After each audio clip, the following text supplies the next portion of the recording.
Candlestick Park in San Francisco, California, CBS Sports presents the Los Angeles Rams versus the San Francisco 49ers. Hi, everybody. I'm Vin Scully along with George Allen and Jim Brown, and everybody here is well aware of the fact the 49ers are faced with almost a hopeless case. Jim, in your career as a player, what was the bitterest defeat your team ever suffered on an upset? Well, must I talk about it? Yeah, one time. Well, it was way back in the 60s when Arthur Modell invented the doubleheader game, which means 4 teams playing in one stadium on the same night. Pittsburgh came in with a lot of injuries. Everybody was hurt. They decided to use a 3-4. We were very confident, leading the league, favored by a lot of points. We lost by a big score. It can happen then. Yes, it can happen. George, as a coach, you've gone into games where you were an overwhelming favorite. What's the bitterest defeat you ever suffered? We were playing the New Orleans Saints. The week before, they had lost to the 49ers. The 49ers scored 60 points. They beat us 14-3. Well, it might be almost hopeless, but I think you get the point. The 49ers are professional football players with a 1-10 record. They've lost 6 straight, and they're going against the cream of this division, the Los Angeles Rams. What about the weather, Jim? Does that have any effect at all today? Well, Vinny, it possibly can have an effect. Right now, it is not raining, but there's a lot of clouds above. If it does rain, it can be an equalizer. It means that the team that is not so good will have a much better chance against a better team. So right now, we will throw it back to Vince Scully. Okay, JB. And George, the Rams will kick off. The 49ers winning the toss, and they elected to receive. It was just about a sellout crowd, but not early enough to allow the game to be televised in the San Francisco area.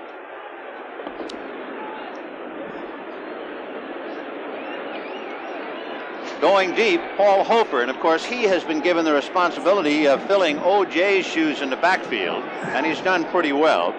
Back there with him will be Dave Williams, number 30, and Greg Boykin, number 33. Frank Corral, who right now, as a first-year man, is leading the conference in scoring with 70 points. Only 4 other rookies to ever do that, and the wind blows the ball off the tee, so we still have a moment. Those 4 rookies, Doak Walker, Gene Mingo, Gale Sayers, and Chester Marcol. So Frank Corral, the rookie out of UCLA, has a chance, if he can keep it going, to be only the 5th man as a rookie to lead the league in points. And here we go. Corral kicking it. It'll be somewhat short to the 7-yard line, and Paul Hofer to the 15, to the 20, hit and buried at the 22-yard line. Nolan Cromwell made the hit and dropped him shy of the 25, and they'll put the ball down at the 24-yard line. San Francisco has it 1st and 10. Up front, John Ayers, Ernie Hughes, Fred Quill in the center, Walt Downing, Keith Fawnhorst. The receivers, Kenny Harrison, number 83, Mike Schumann, who had just joined the ball club. He was cut by Miami. And the tight end, Ken McAfee, who was the only offensive player to start every game for the 49ers. Scott Bull, Paul Hofer, and Bobby Farrell. 1st and 10 for the 49ers on their own 24-yard line. Play action fake to Hofer, and Bull going to release now to Bob Farrell. And Farrell to the 30 and is brought down by Dave Elmendorf at the 34-yard line.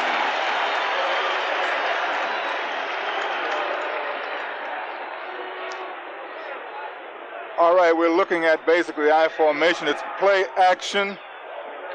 We're watching Hofer, who basically should be doing something out there. Farrell gets the ball.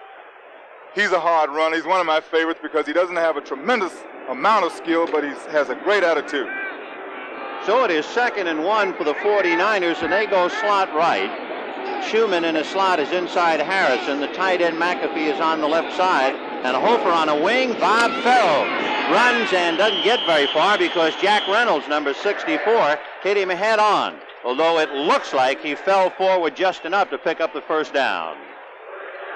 Well, the 49ers in these first 2 plays have opened with a slot formation. One back in the backfield. They gave it to the fullback and tried to pick up the 1st down. Jack Reynolds made the play. That's his key. With only 1 back in the backfield, the middle linebacker keys the remaining back. All right, 1st and 10 for San Francisco on their own 35. Harrison goes right, Schumann left, and the running backs remain Hofer and Farrell. And it'll be Bob Farrell slipping right at the line of scrimmage and is dropped. Farrell, by the way, in his last 4 games has averaged 4.7 yards a carry as he has tried to give the ball club a lift. He's a kid out of Pomona, went to school at UCLA, played behind James McAllister and Kermit Johnson. Vinny, the 49ers are shuffling guards with the plays. They send all the plays in and out by shuffling the guards. And they might very well deviate from that later on using wide receivers as messengers. We'll keep an eye on it. Second down, and here comes Farrell trying to get around Brzezinski, and he does. So Elmendorf comes up to shoulder him out of bounds. He went out at about the 37-yard line of San Francisco. So this started out on the San Francisco 24. Interestingly enough, as you look at Scott Bull 2-0 as a starter for San Francisco in 1976. Didn't start any games last year. Lost his first start to St. Louis last week. He might run a little bit more than DeBerg. He's carried the ball 8 times so far. Third down and 8 yards to go. The ball on the San Francisco 37. Schumann in the slot right, inside Kenny Harrison. Bull with Farrell blocking, goes to off the hands of Pat Thomas. It was intended for Kenny Harrison. Thomas had his hands on it but couldn't hold it. Well, what Bull had planned here was a partial rollout, sprint out to get away from the rush. I think we'll see that today. Rollout, sprint outs by Bull to get away from the Rams pass rush. Mike Connell will be punting from the San Francisco 25. Jackie Wallace is all alone on the Ram 27. No score in the early going. There's Jackie Wallace. He's had some pretty good returns of late. Floating snap from center, and Connell tries to hang the ball for Wallace, who retreats to his own 16, fumbles and drops on the ball, and then the 49ers drop on him. So Jackie Wallace fumbled. Kyle Davis down there to drill him at the last moment. Watch Wallace as he tries to look it in. The ball fooled him. His hips were way back, and he had a lunge for it. And as he goes down, here come the Niners. Announcing a whole new breed of Mustang for '79. The turbocharged Mustang from Ford. With the performance of an optional turbocharged engine that took Mustang from 0 to 50 in an average of 7.1 seconds. Precise handling from sports car features and more. Mustang Turbo in 3-door and 2-door models. Capture one at your Ford dealer now. This is the Kmart 672, Kmart's best car battery. Like another leading premium battery, the 672 is calcium lead constructed. Like one other premium battery, it's truly maintenance-free, completely sealed so you never add water. But the 672 has one other feature you'll find only in Kmart automotive products. The 672, Kmart's best battery, is Kmart priced.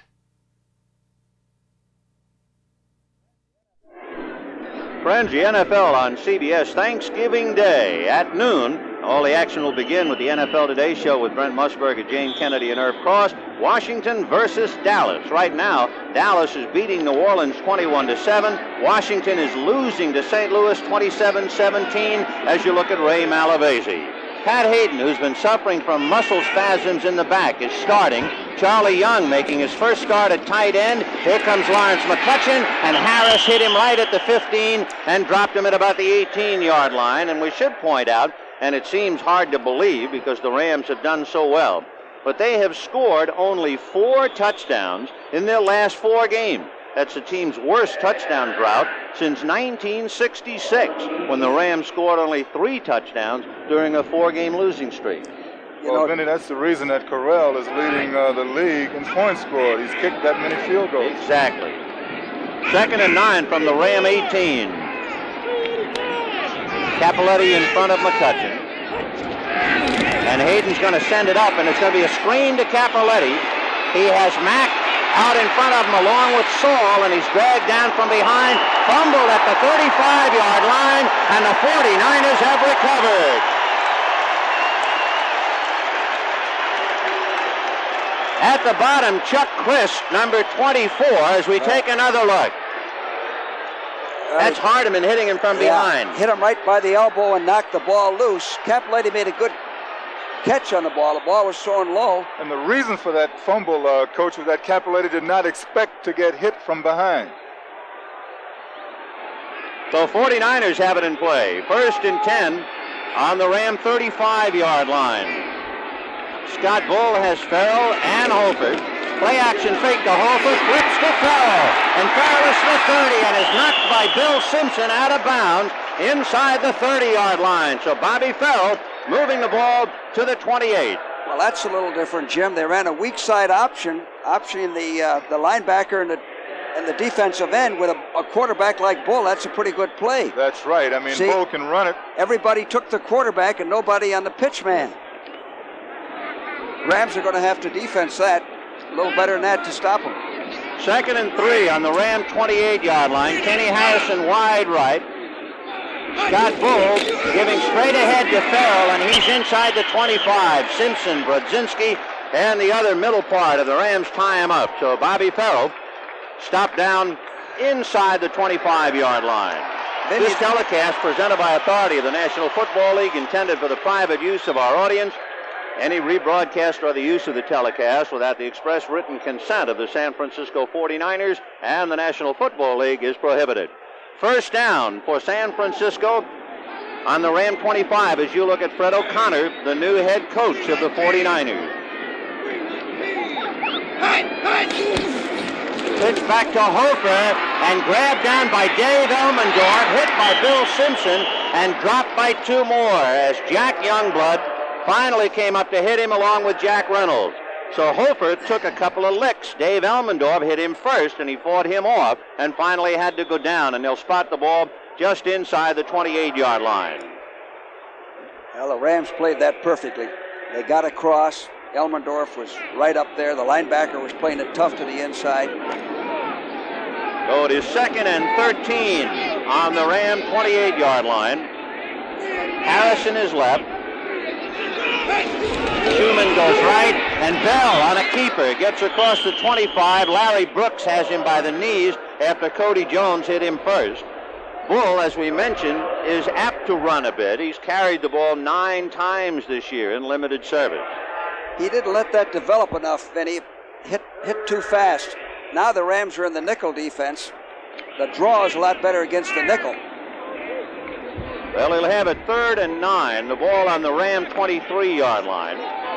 When you say nickel, George, you're talking about 5 defensive backs, right? Yeah, Jim, and then they bring in Isaiah for Brzezinski. Harrison left, Schumann right. It's still Farrell and Hofer behind Bull, and it's Hofer on a quick hit just shy of the 20-yard line. So they decided to stay on the ground against that nickel defense, and Larry Brooks was there to contain him. Vinny, what they really decided is that they were going to get in position for the field goal. They really didn't want to make any mistakes. They wanted to move it up as far as possible. They weren't really interested in the 1st down. They feel they can get the field goal. The Rams do not give up points in the 1st quarter. It should be duly noted that this year, in 11 games, the Rams have given up only 10 points in the 1st quarter. That's great defense. Tremendous. So Ray Wershing with a hold by Scott Bull. The ball will be down on the 29. It'll be a 39-yard field goal attempt by Wershing. He gets it up. It is beginning to bend and goes outside to the left. No good. So Ray Wershing is 11 for 16 as he missed that, and Wershing is in shock. He had his hands on his hips in disbelief as the ball just kept slipping away. No score. Here's to good friends. Tonight is kind of special. Hey, where you been? Well, it wasn't easy getting tickets for this game. Hey, Bob. Teddy, I know exactly what I want. I want the biggest steak you got and a bottle of Lowenbrow. Steak and Lowenbrow. Dolan, you're a genius. When you want the taste of a truly great American beer, tonight, let it be Lowenbrow. Here's to the chef. Here's to the bartender. I'm John Kelly, a tire engineer, and this is the Firestone 721 radio. A tire we have so much confidence in, we're backing every 721 sold for the rest of this year with this guarantee. If a Firestone 721 becomes unserviceable within 2 years because of defects in workmanship or materials, we'll replace it free. Only road hazard and in-service abuse are excluded. the Firestone 721. We're so confident we guarantee them for 2 full years. Harold Robbins' bestseller, The Pirate, becomes a powerful television event. Starting Tuesday on CBS, Harold Robbins, The Pirate. Some scores now. Philadelphia defeated the Giants. They had to come from behind to do it, but they did. 19-17. Tampa Bay knocked Buffalo 31-10. Final. 19-17. New England over the Jets, a final. 13-7. San Diego beat Minnesota in the cold and snow, a final. 13-7. Chicago leading Atlanta in the third. 31-17. Cleveland over Baltimore in the third. 1st and 10 Rams on their own 21-yard line. Out of the eye, Lawrence McCutcheon runs around Archie Reese, dragged down from behind by Joe Harris. Bob Jury also there in on the hit.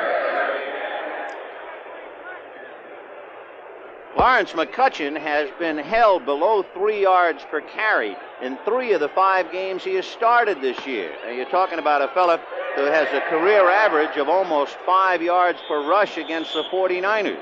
But ironically, he's had 22 100-yard games in regular season play, only 1 of them against San Francisco. 2nd down and 1 to go for the Rams. No score in the early going. Cappelletti is hit hard and spun and continues to move, and the man who hit him hard was number 57, Dan Buns, but he was able to slip off Buns' hit and fall forward. Very close, and he did pick up the 1st down. So a little second extra effort. There's Danny Buns, 6'4", 230, a rookie out of Cal State Long Beach.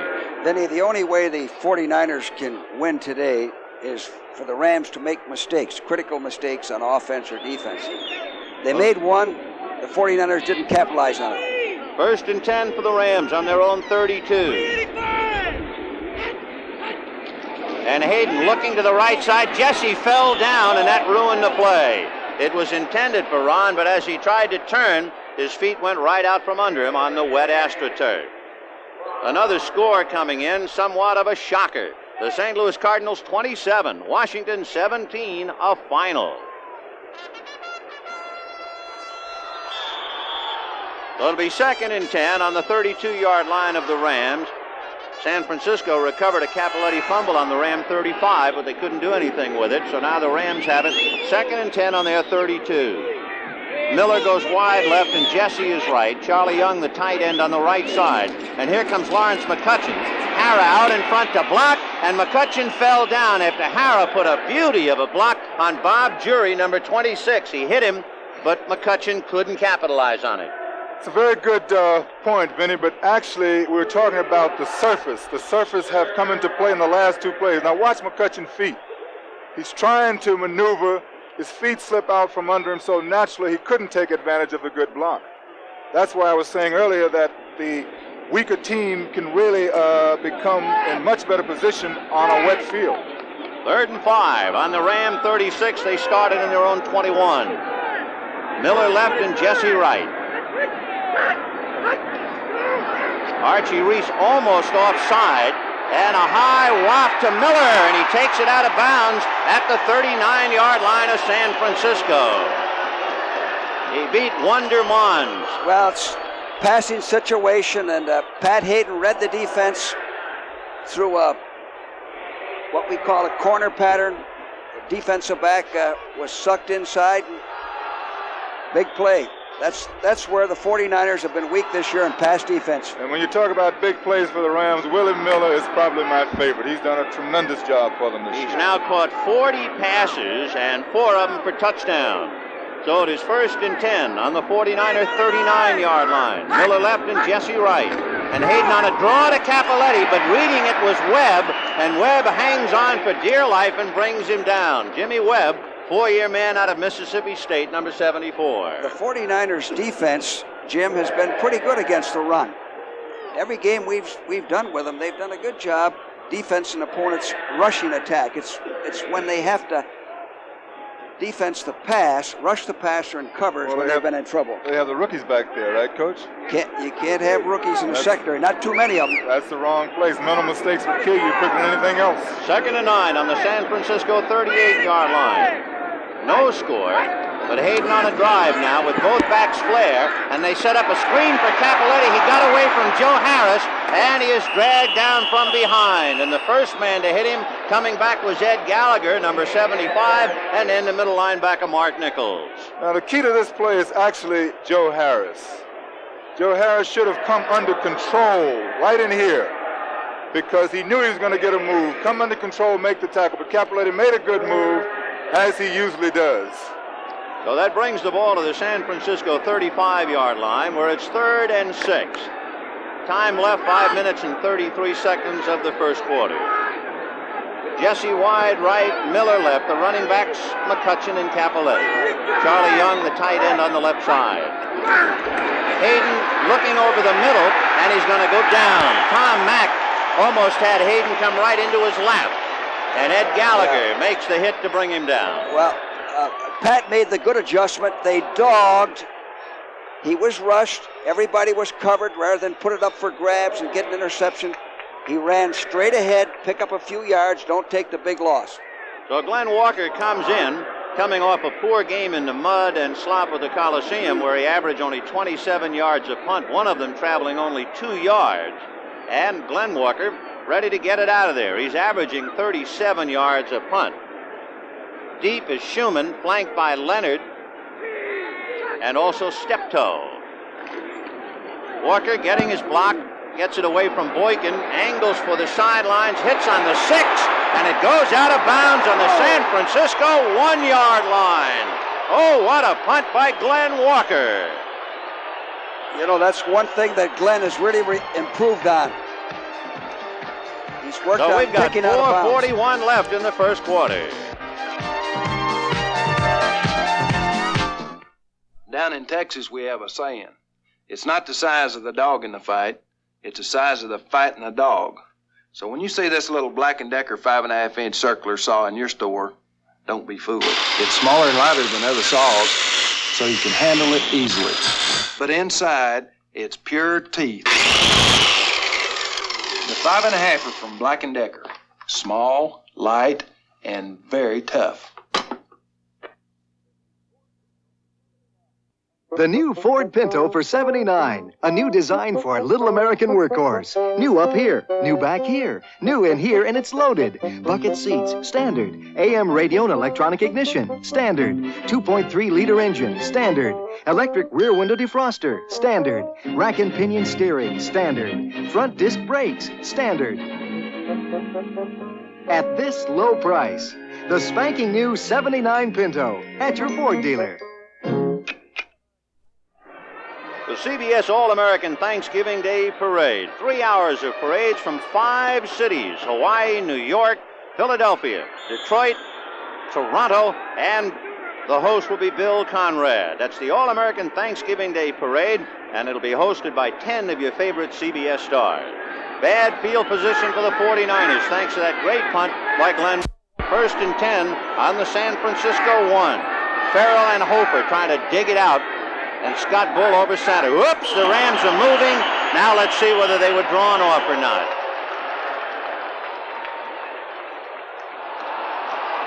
It is going to be illegal procedure, I believe, as if the Rams were drawn off. Let's check the front line for San Francisco after the call.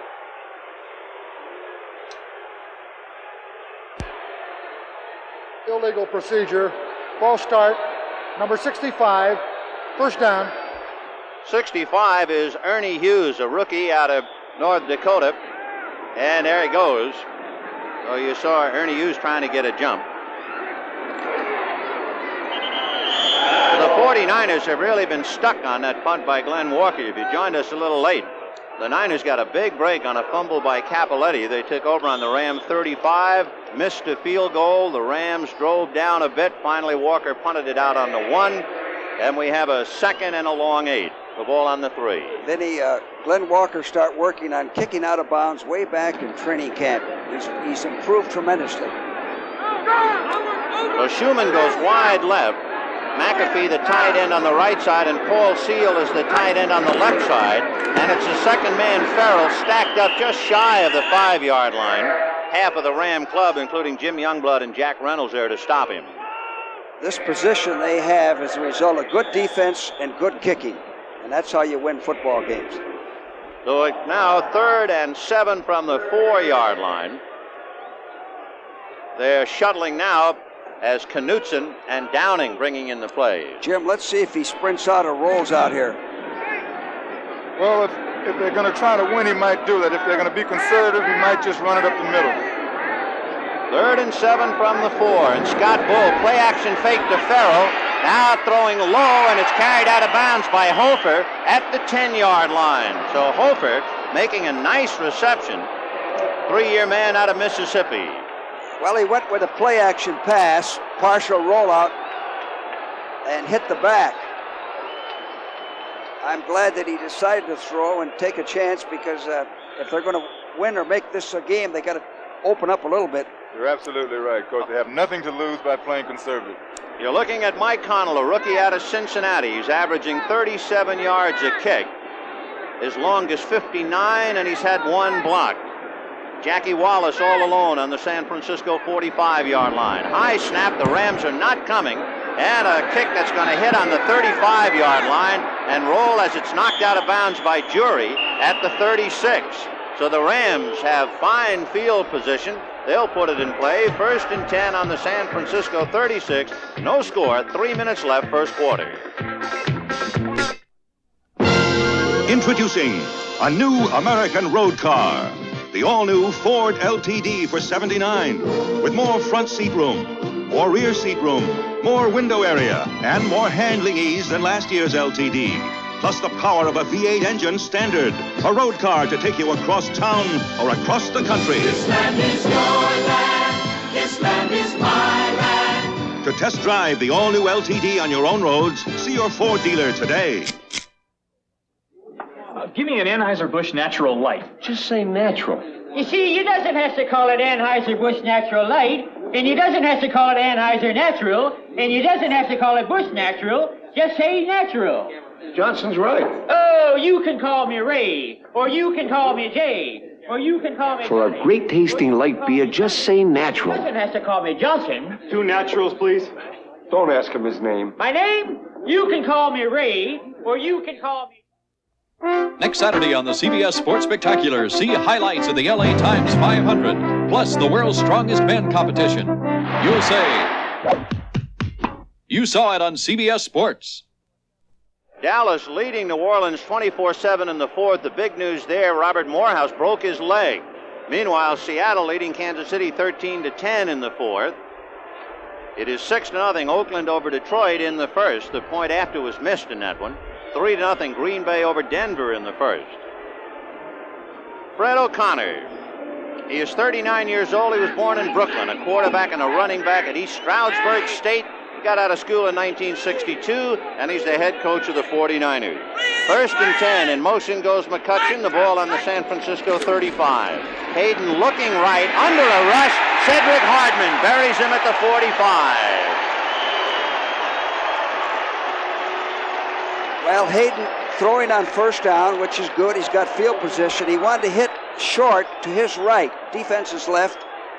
The defense took the receiver away. Now by the time he reads the coverage, Cedric Hardeman came around on a stunt and sacked him. Actually, I think McCutcheon was the primary receiver on that particular play, Coach. He went deep, but he really didn't get open. Hardman and Doug France figure to put on quite a battle all day. 2nd and 20 from the 45 for Hayden. This time France ties up Hardman, and Hayden goes deep down the middle, intended and complete to Jesse, who was brought down at the 30-yard line by Christ. So Ron Jesse makes the reception. Well, we're looking at Ron Jesse, who's one of the top receivers in professional football. Let's watch his technique. Drives down, really makes an inside move. It isn't a real definite move, but you can't make a definite move when the surface is slippery. So it's 3rd and 1 now. The ball just shy of the San Francisco 25-yard line. Rod Phillips is now in there, and he goes outside France. McCutcheon goes the other way in a double wing setup. Capoletti is the only back. And McCutcheon in motion as Capoletti carries inside a Tom Mack block. and he has his first down inside the 25. Chuck Crisp made the tackle. Now let's watch hands. Hands are so important in offensive football. A quarterback must get it correctly from the center. He then must have the responsibility of putting it into the pocket that the back is going to make. Capoletti then covers it up. He does not cover until he feels the ball hits his stomach. Then it is up to him to maneuver the ball as he sees fit. 1st and 10 on the San Francisco 23-yard line, and that's McCutcheon in motion to the right. Jesse in a slot left inside Miller. Here goes Capoletti, and Capoletti is inside the 20-yard line. John Capoletti set a season high last week for carries, rushing yardage, and his longest run of 26 yards. Well, Capoletti's a good steady back, doesn't make mistakes. And here's Cedric Hardman fighting off Slater, coming back in, trying to make the play. Capoletti picks his holes real well, doesn't make mistakes. He's the type of back that I've always liked to have on the football team. Talking about mistakes, let's hear it. Holding, defense, number 75, tackle on 5 yards at the end of the play, first down. That's the attack on 5 on that holding call against Ed Gallagher. That's an unusual call. So that puts the ball inside the 14-yard line. Gallagher, 7-year man out of UCLA. He took over Cleveland Elam's odd spot. So 1st and 10. In motion goes the tight end Charlie Young. And the play with McCutcheon cutting back, and he's inside the 10-yard line. Reese finally dropped him at the 5-yard line. Archie Reese stopped him from perhaps going in. Vinny, you mentioned earlier that McCutcheon didn't have a great per average per try this year, but the reason he's been hurt. Now, right now, you see the real McCutcheon. He went one way, went to the left, made the move back to the right on his own, tried to accelerate, didn't quite get the speed that he wanted, but made a good play anyway. 2nd and a long one. The ball is just shy of the San Francisco 5-yard line. Out of the eye, McCutcheon, the deep back. It'll be Capoletti, but he is hit right at the line of scrimmage. Buns and Jury and Harris, and also in on the group was Jimmy Webb. You know, Jim, it's good to see Charlie Young getting a chance. He's a fine athlete. He worked hard in the early part of the season, and he's an all-pro. He'd be a regular on many teams. Well, you see, George, that's the point. You know, there are a lot of great players that really, because of a certain break, being at the wrong place at the wrong time, people will not realize that those guys are still great. He's still a young man, got a lot of football ahead of him. He must keep his spirit up. 3rd and 2 on the San Francisco 5, no score. 6 seconds left in the first quarter. McCutcheon in motion to the left. Capoletti on a play-action fake pass to McCutcheon. Touchdown! Lawrence McCutcheon at the other end of the pass. That's his 2nd touchdown pass and the 11th pass he's caught this year. Well, Pat Hayden made a good fake on this play action, and McCutcheon was covered, but he drilled it right in there, low into the outside. McCutcheon stayed with it. Now, this is from the end zone. This is why I always call McCutcheon a team player, because during the heyday of the Rams, during the years of the Rams winning, McCutcheon has always been a good receiver, a good solid receiver. So along with those other receivers, you must have the guy that can get the short ball, a la Fran Tarkenton. Under those situations in pass games, you would have expected the pass to go to Capoletti, who has been a primary receiver coming out of the backfield. But McCutcheon gets the Rams on the scoreboard, 6-0. Frank Corral hits it straight through like an arrow. And at the end of the first quarter, the Los Angeles Rams have assumed a 7-0 lead over the San Francisco 49ers.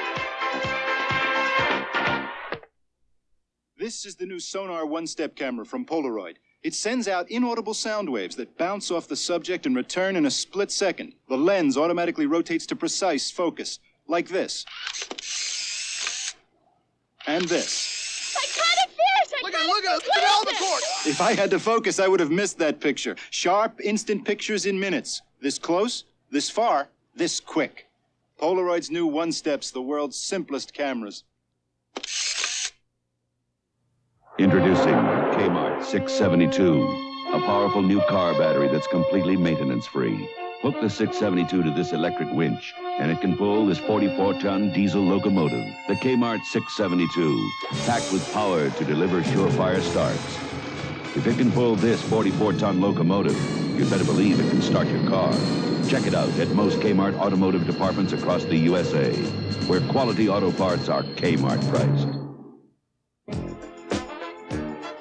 I'll have a natural. You know, the term natural is an appropriate simplification for Anheuser-Busch Natural Light. Sure, because it's simpler. No, because natural, smooth, clean taste results from natural ingredients and slow natural aging. You know, you're very observatory. Here's perfection in the art of brewing, a cultural trait dating back some 8,000 years. Obliviously, you're a man of extinction and dignity. Oh, yeah. Hey, mama, have a natural.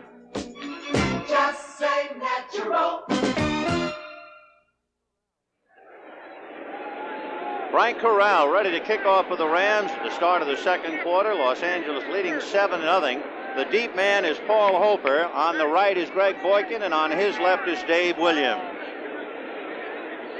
Having a little problem with our video out of Candlestick, so we'll do an old-fashioned radio for the moment. Corral, a knuckleball kick down the middle, and it's picked up at the 20-yard line by Hughes, and the big lineman is hit by Eckern and dropped shy of the 35-yard line.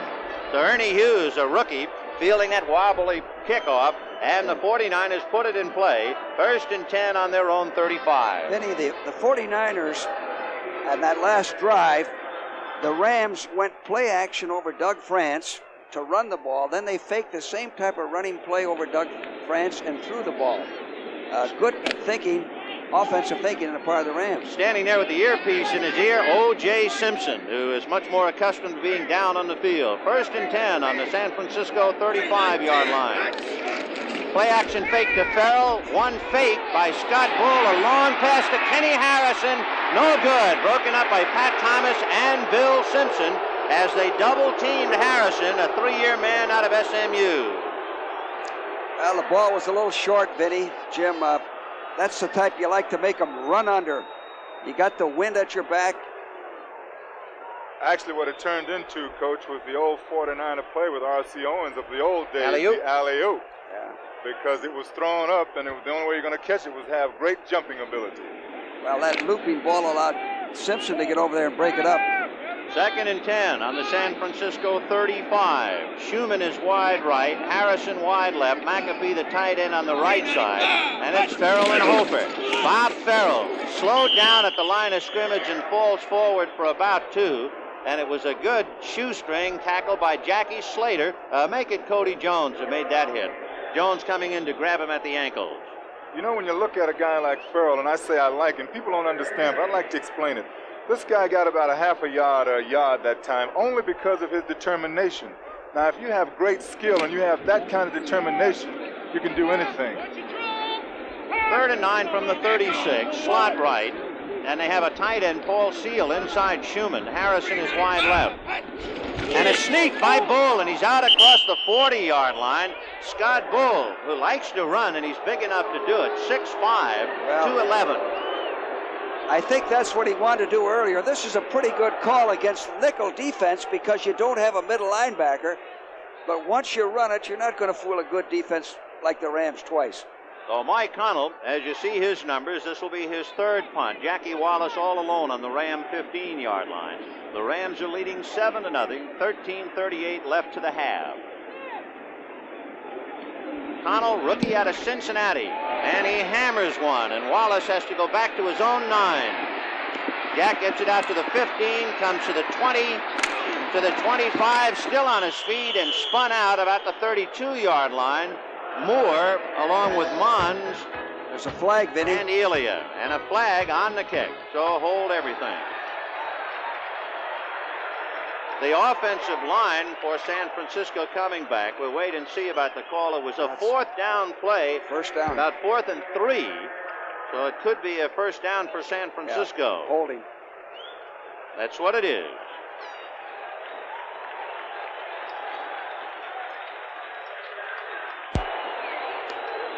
Holding. Defense. Number 43. First down. You know, a strange thing about San Francisco and what happens to their opponents when they play San Francisco The opponents have been penalized 114 times this year, by far the most in the league. 1st and 10 on the San Francisco 47. Bull play action fake to Hofer, getting heat from Cody Jones, decides to run, and he gets hammered by Jim Youngblood and then driven out by Jack Reynolds, shy of midfield. Well, that's what I think we're going to see all day, Jim. Rollouts, sprint outs, throwbacks, maybe roll out and then throw back across the grain to get away from that ram rush. Well, I guess when you have a team like the 49ers, you're lucky when you have a quarterback like Bull that can do those kind of things, because DeBerg is the quarterback of the future, but he can't do that kind of running and take those kind of licks. And the Rams have been magnificent against the rush, averaging less than 3 yards per carry in their last 5 games. Harrison is left. McAfee, the tight end, on the right side. Bull, a little release, set up a screen to Hofer, and he juggled that hot potato, and it got away. You know, Vinny, Connell has punted twice today. We're keeping track of his hang time. He's had 2 bad punts.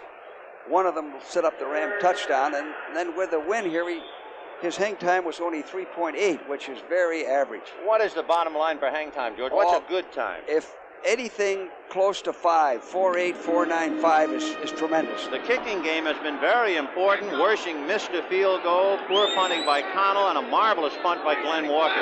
3rd and 9 from the 47. Bull looking right. Throws down the right side, a leaping catch by Paul Seal at the 40, and the big tight end is still on his feet. Seal is to the 30, to the 25. Robertson has him by the jersey. He goes out of bounds at the 14-yard line. Robertson didn't play that very well. All right. Paul Seal, 5-year man out of Michigan.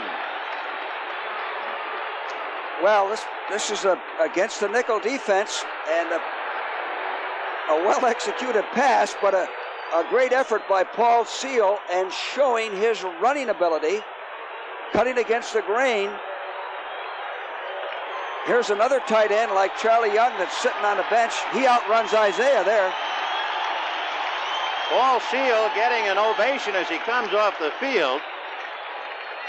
Tight end making a big play and a very gutsy run as he gets it to the 14-yard line. 12:50 to go to the half. He has better speed than McAfee to get deep, and they use him in that situation. So the 49ers now trying to get even. Have Schumann go left, Harrison right. McAfee, the tight end, on the right side, and it's still Farrell and Hofer. 1st and 10 on the Ram 14. Walt Downing moves. Now let's see if he is going to be charged. Number 62. Yes, he is. You can't make mistakes in this area, Jim. Walt Downing is a rookie out of Michigan. Boy, that hurts. When you talk about rookies, Vinny, I think they're about... False start on the offense, number 62, 1st down. 17 rookies on the 49er squad. That's very difficult to deal with.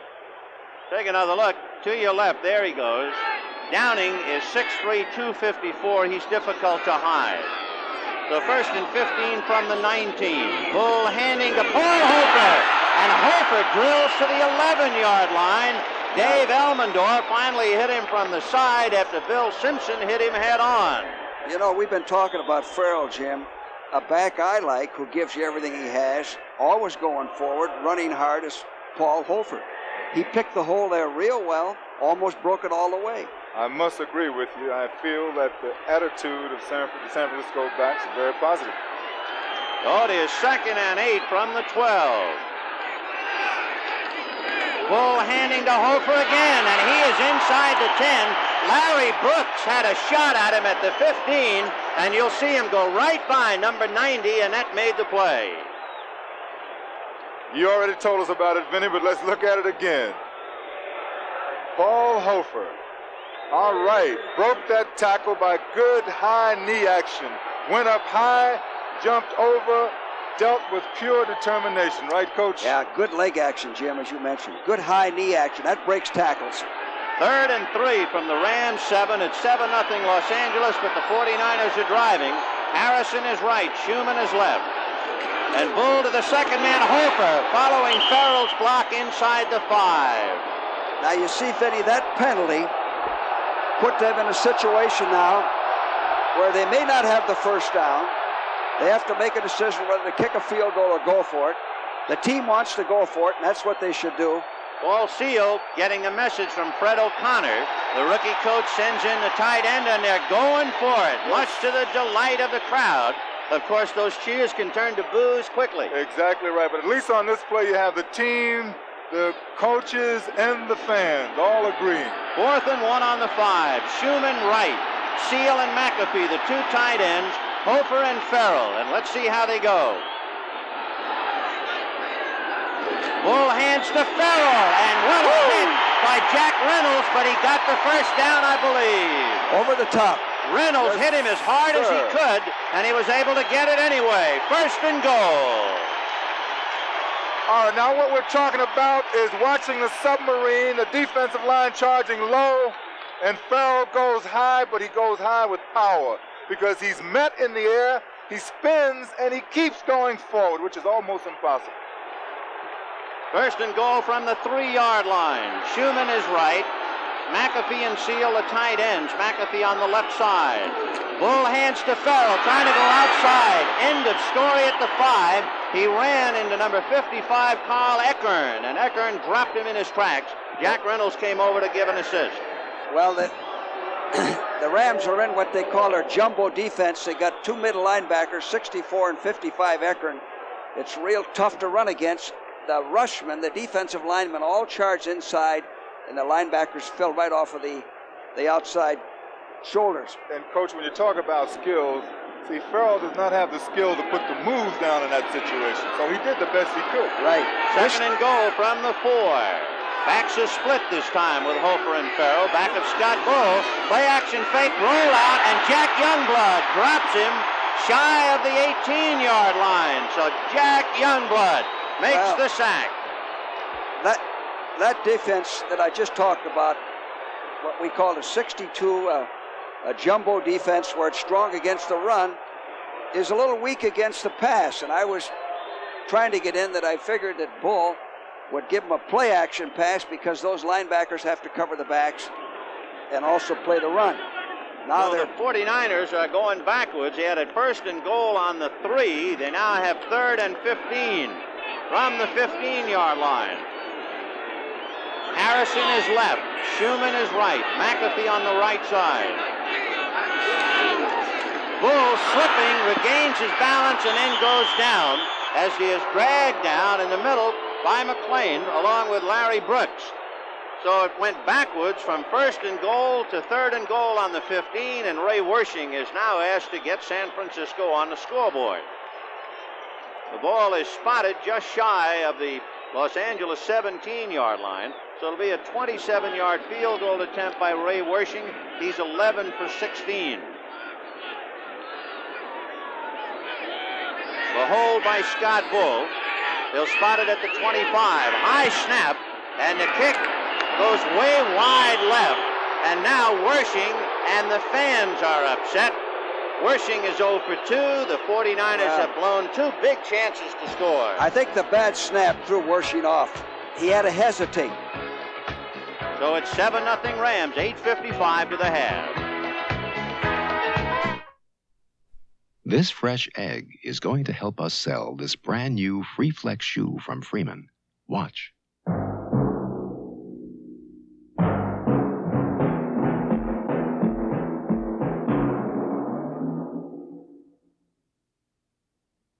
You can do it with any new Freeman Free Flex.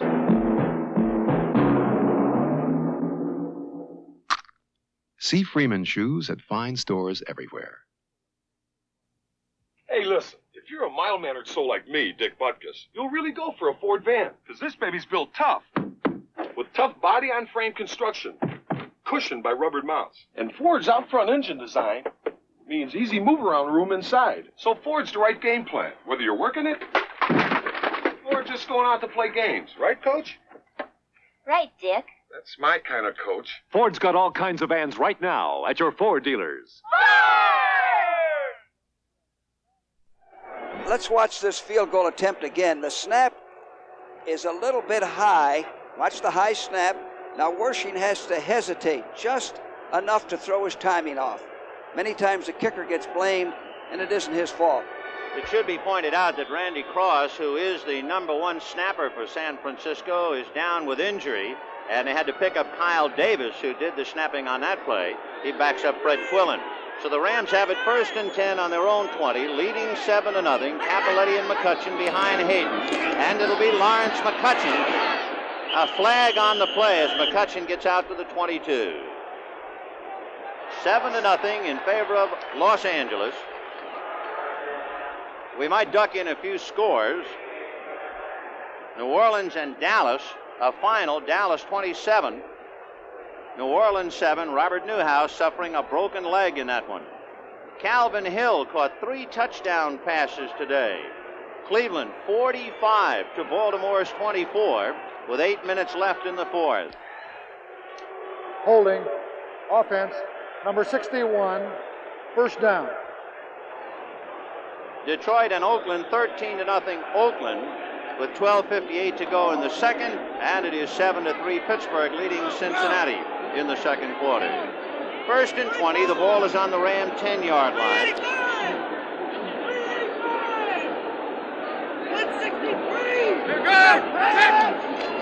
Hayden looking to the right side, and it's knocked down, almost intercepted, but it just did get off the fingertips of Bob Jury, number 26, rookie out of Pittsburgh. Well, you know, Jim, if the 49ers are going to get back in this game, they got to keep the Ram offense down here, make them punt and give their offense field position now. No doubt about it, Judge. Because as we were talking, before, field position is one of the most important things in a football game.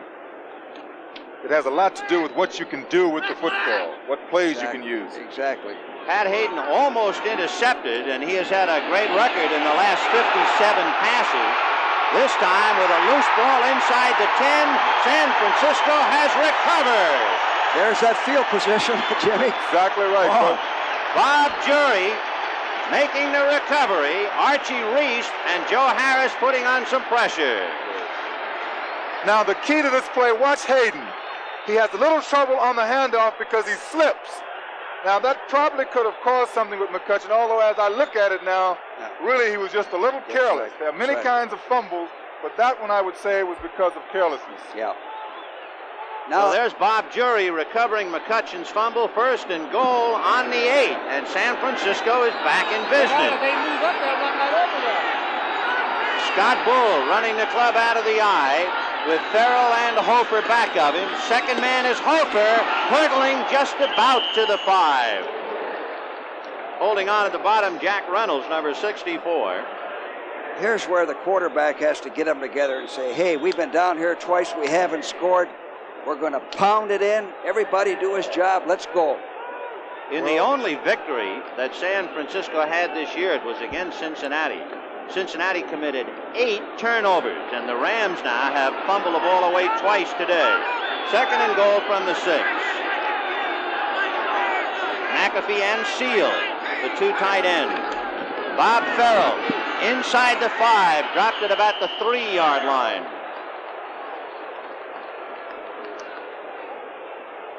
They're still sending all the plays in, Vinny, through the guards, or shuffling their guards, calling the plays. So there's Downing bringing in the message now. Walt and John Ayers shifting the calls back and forth. This is the lowest scoring team in 49er history. So it's 3rd and goal on the 4 as they try to get on the scoreboard again. They haven't made it yet. Bull to Hofer, and Hofer to inside the 1. Cody Jones there to stop him. Well, it's 4th down. The way everything's been going, they have to go for it.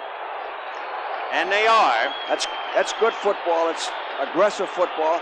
Now the Rams are coming in with a jumbo defense, which I mentioned is very vulnerable to the pass. I'll tell you something, Coach. If I was calling a play, I would give it to Hofer, let him go over the top because he's been flying. 4th and goal from the 1. The 49ers trying to tie the Rams. Bull to Hofer. Touchdown. Touchdown.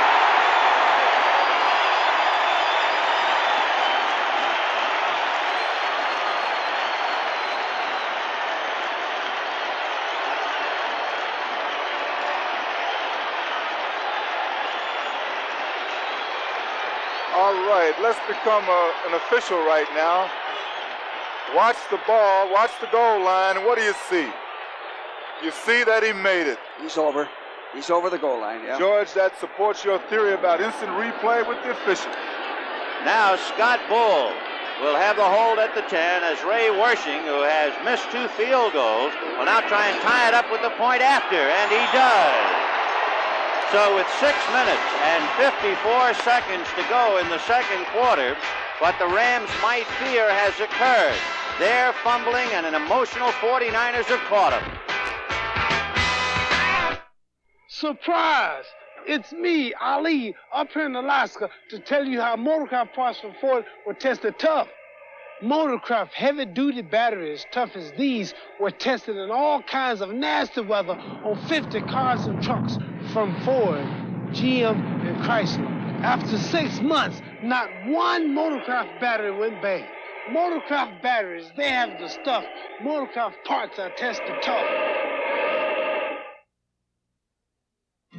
From Miami to Oakland, they're coming to play. Beer makes it anybody good. need Schlitz? There's no debate. Beer makes it good. Schlitz makes it great. 11 million times a day, America reaches for a Schlitz. Sorry, I'm late. Who cares? This might be the best game we ever missed. When you're out of Schlitz, you're out of beer. Schlitz makes it great. NFL action begins next Sunday with the NFL Today, followed by a full slate of regional games. You'll say, you saw it on CBS Sports. That touchdown, 8 yards in 4 plays, a 1-yard run by Paul Hofer, and now Ray Wershing, who just got the 49ers even, will tee it up at the San Francisco 35. This, by the way, will be the last game the Rams will play here on AstroTurf, fellas. They'll be glad to know that. This is considered the worst field in the league. What was it O.J. called it? Candlestone? Candlestone. It's awfully hard. They fumble because they don't want to hit the hard surface. Well, the Rams have fumbled twice, and the 49ers finally capitalize on it. Chicago leading Atlanta 13-7. That's a final. Seattle has just defeated Kansas City 13-10. 6:54 to the half, a 7-7 tie. Jim Jodat is deep. He is flanked by Phillips on his right, Osteen on his left as you look at Jim Jodat. And again, in this cave of the winds, 3 times now the ball has been blown off the tee. Who will ever forget the All-Star game when the wind blew Stu Miller off the mound here? Benny, I love listening to you myself. Now they're going to have Wonder Mons, and anybody with the name Wonder is going to hold. So Wonderful Mons will hold the ball. Had a way to go, Wonder. And Ray Wershing will finally get the kickoff with 6:54 to the half. There it goes. Jim Jodat taking it deep in the end zone. He lets it go through. And from now on, they might have Wonder Mons hold the ball. He really drilled that one, did Ray Wershing. Well, there's probably a little wind going along there, too, Benny. A line drive out of the end zone.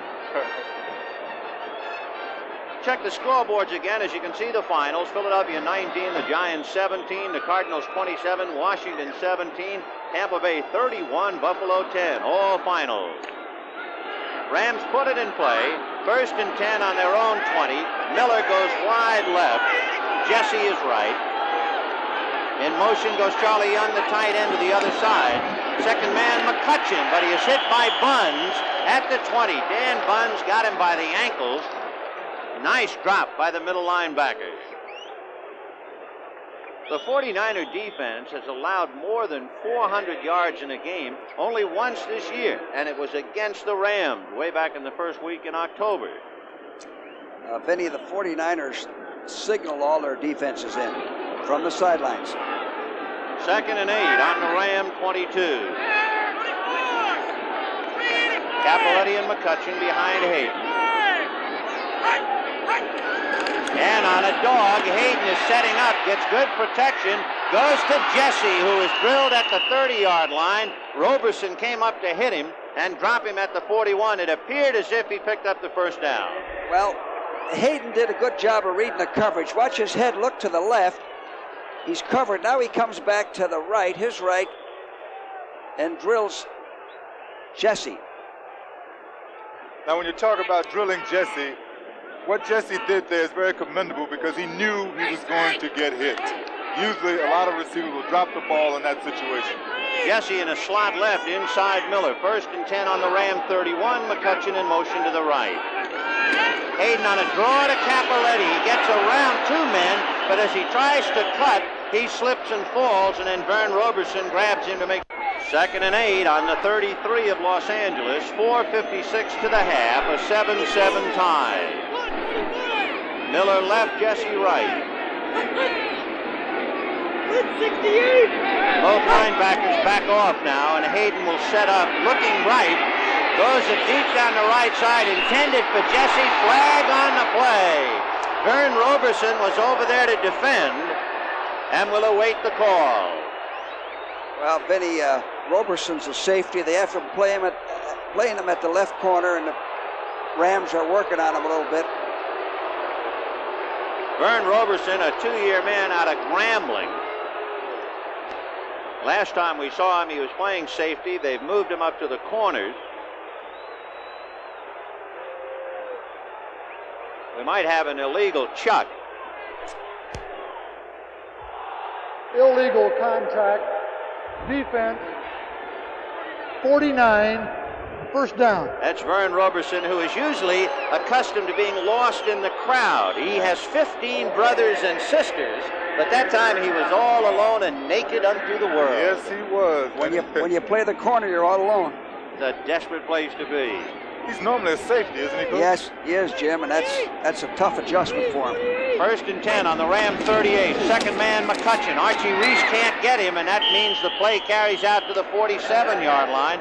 Jury and Harris finally brought him down. Had Archie Reese had more than an arm tackle attempt, they might have broken the play. Jim, I think that's the type of play we'll see. Straight ahead running, very little cutting, not too many sweeps and cutbacks because the field is too slick for that. Good point, Coach. I happen to agree with you.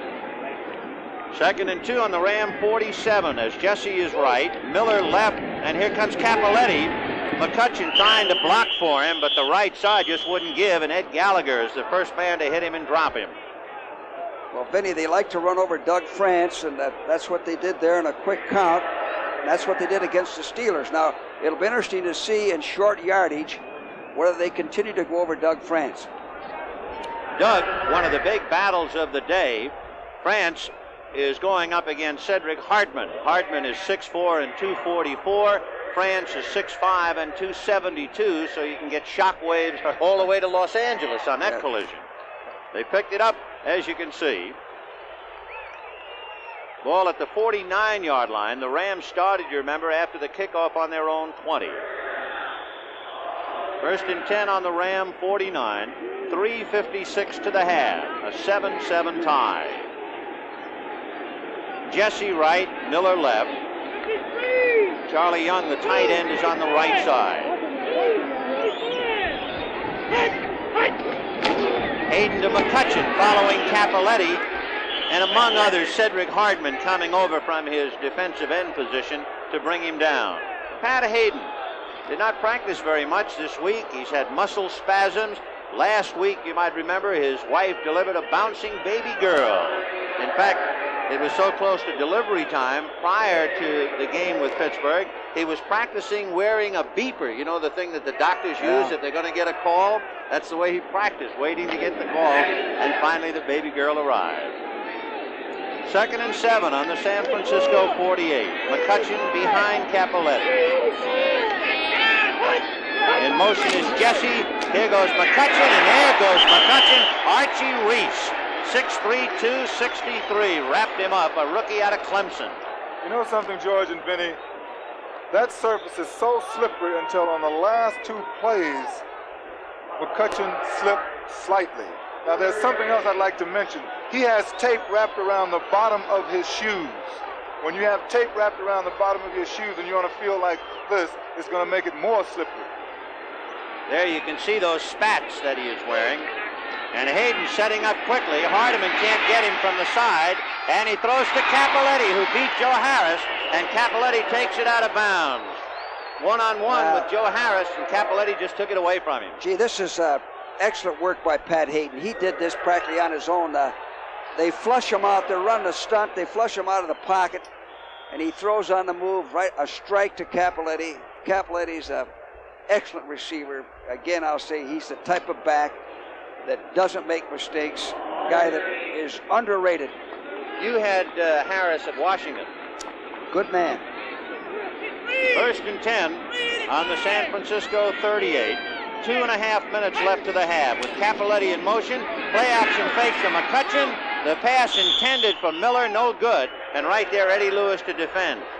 Interesting, as McCutcheon on the play action fake went up to block, his feet went right out from under him. He was absolutely useless, neutralized by the slippery surface.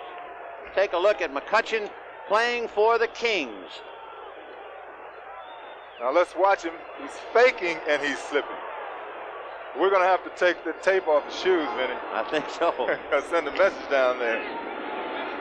2nd and 10 from the 38. Slip and slide with Lawrence McCutcheon here at Candlestick. 7-7, 2:25 to the half. Both backs flare, and it's a screen to Capoletti on the right side. And he's to the 30. He's down to the 20. Chris tries to stack him up. Eddie Lewis grabs him, and he is knocked out of bounds at about the 1-yard line. Beautiful.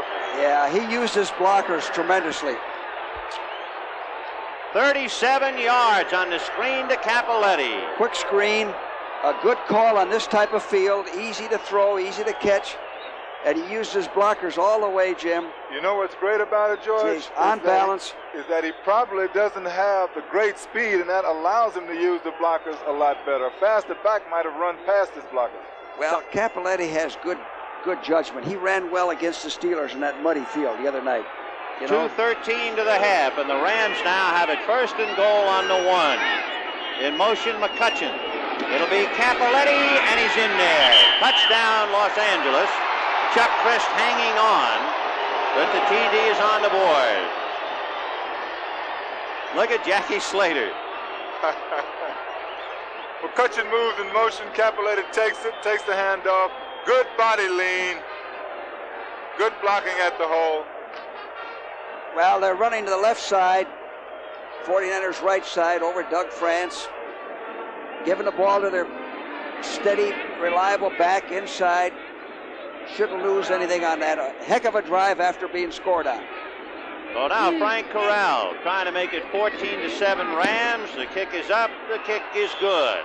And with 2 minutes and 10 seconds to the half, the Rams have gone from their own 20 all the way on a 37-yard screen to Capoletti, and they lead 14-7.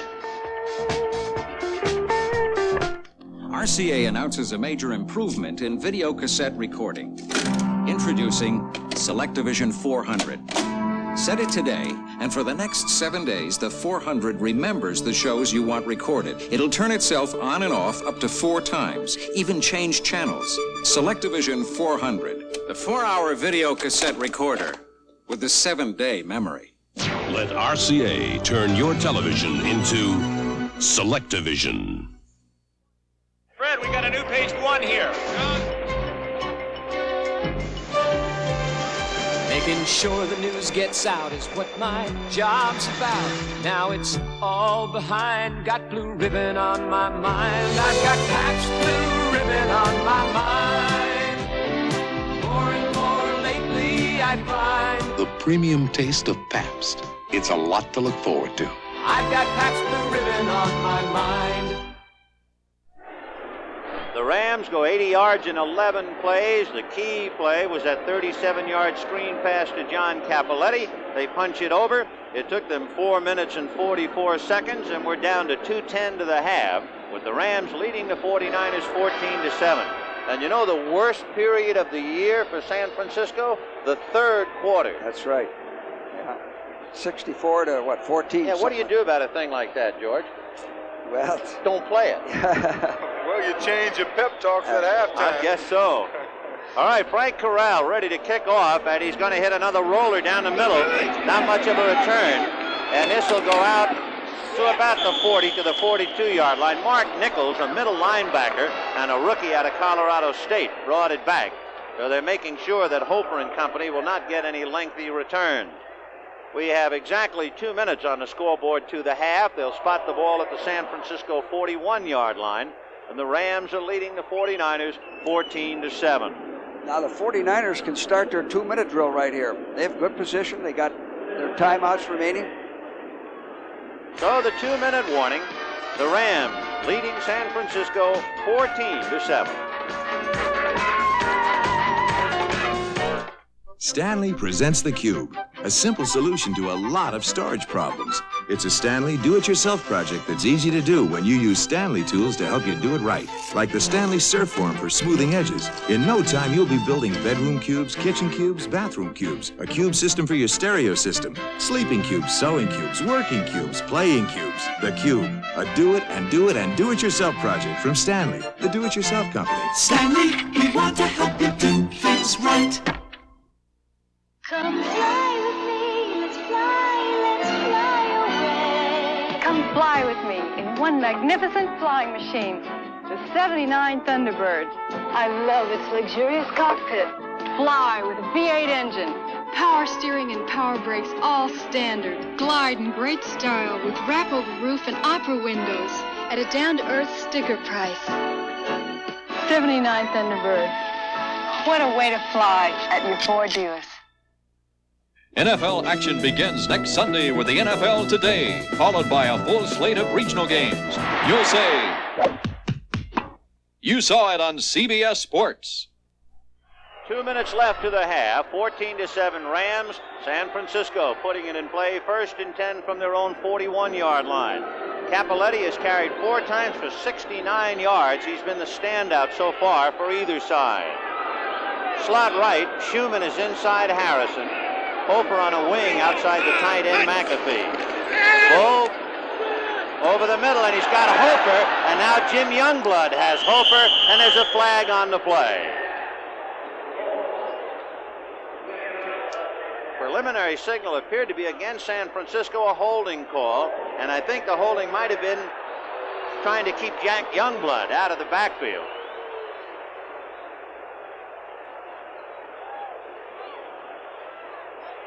The Rams are in their even man line now to rush the passer.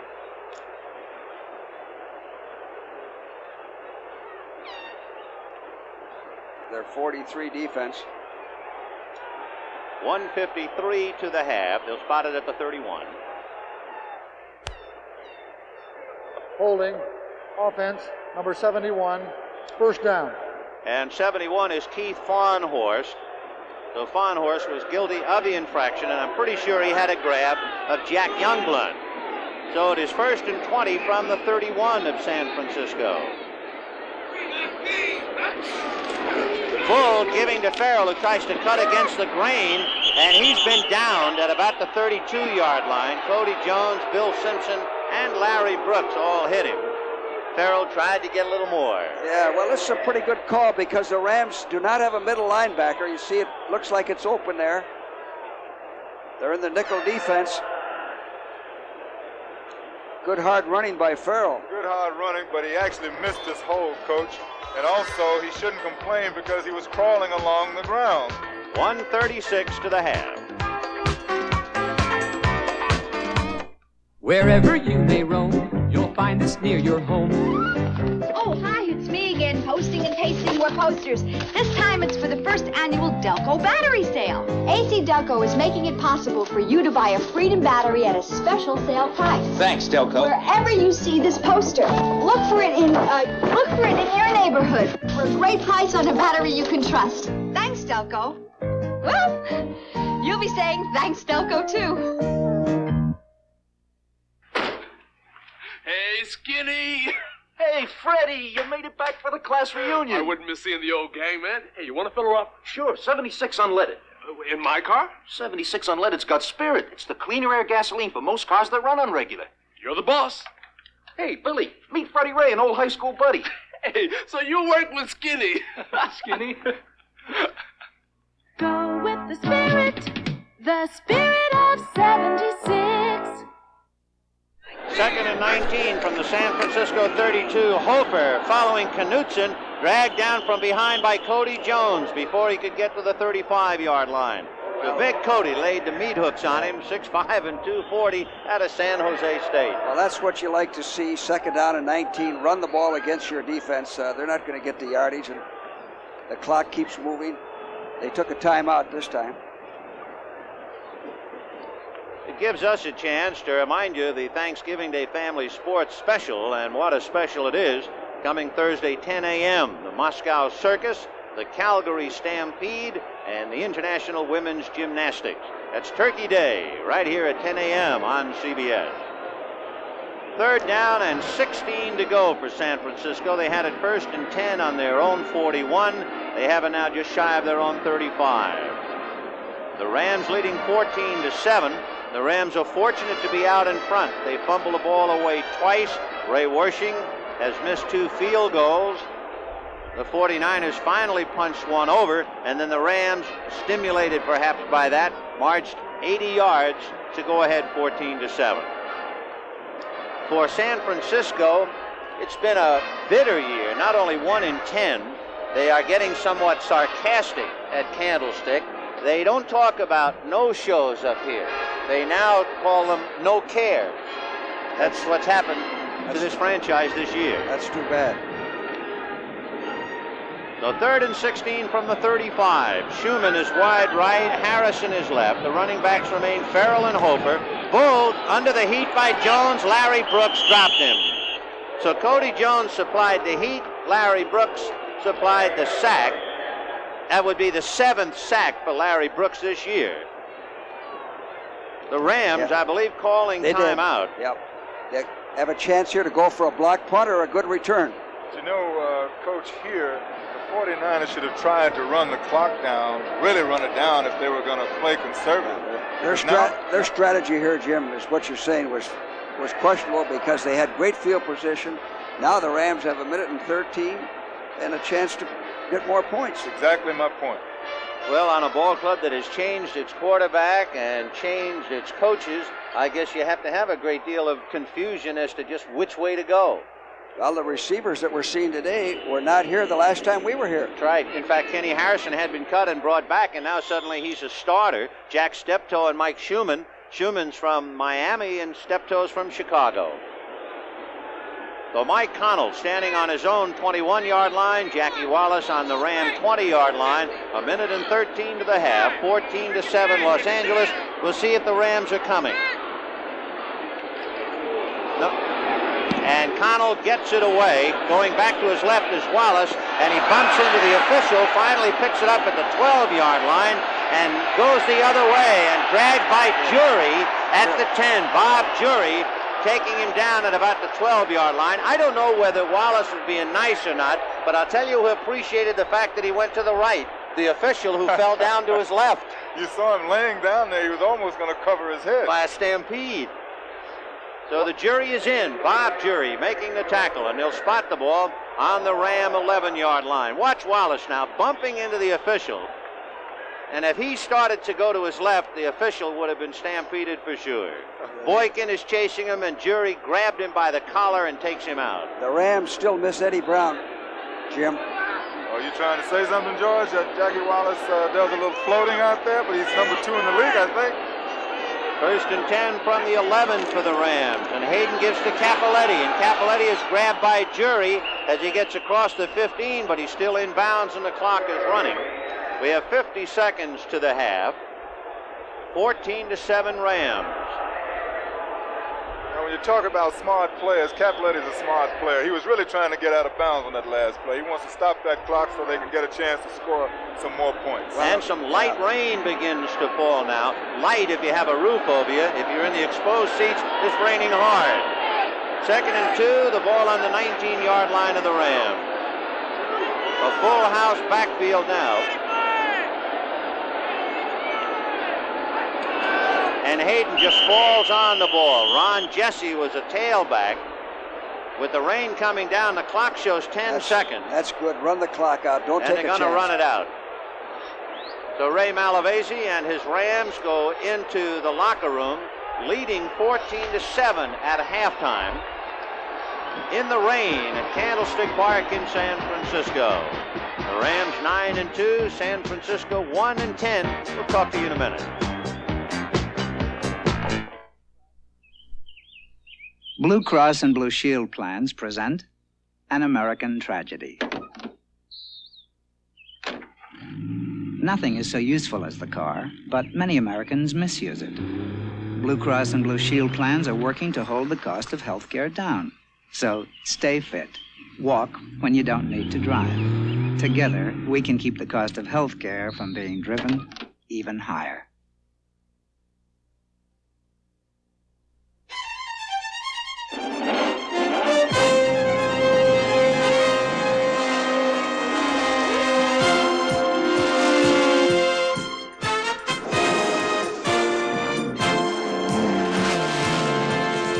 No doubt about it. When you say Budweiser, you've said it all.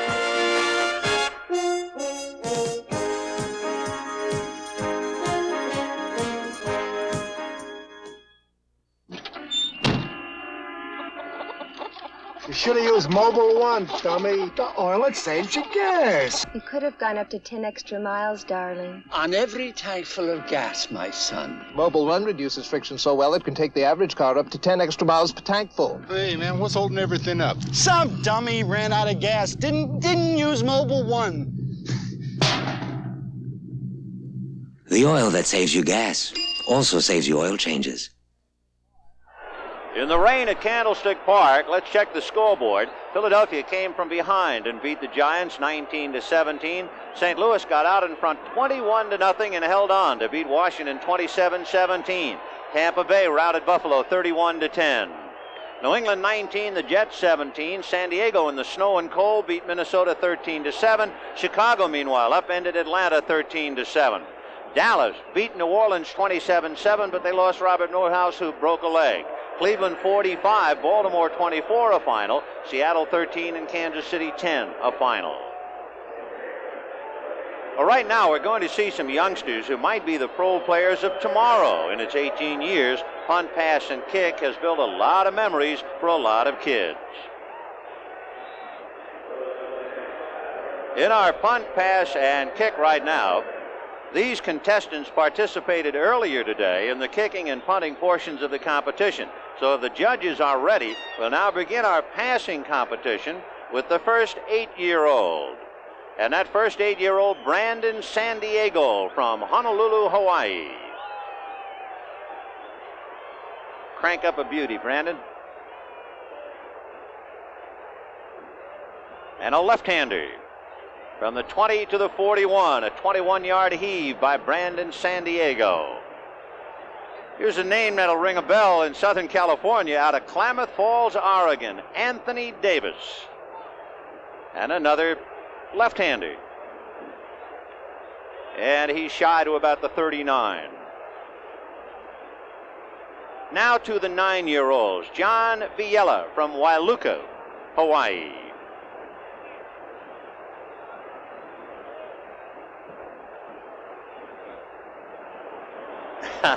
He got it out to the 35. John Norcoli from Santa Cruz, California. And another left-hander. And he got it out to the 45-yard line. So in the area that gave us Frankie Albert, we're seeing some left-handers. Ronald Silver from Lihue, Hawaii. And he let go to the 47-yard line. Robbie Castaneda from San Jose. Yet another left-hander to the 45. Mark Fernandez from Wailuku, Hawaii.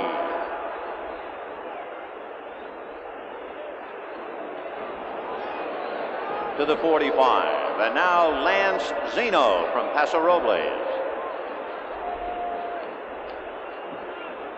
We're moving up to the 12-year-olds. Stephen Kamakeana from Wailuku, Hawaii.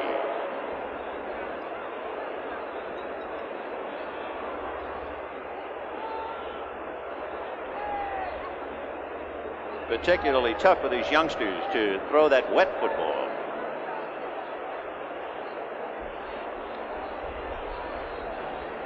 in the rain at Candlestick. 14-7 halftime, and you're looking at the passing competition of punt, pass, and kick.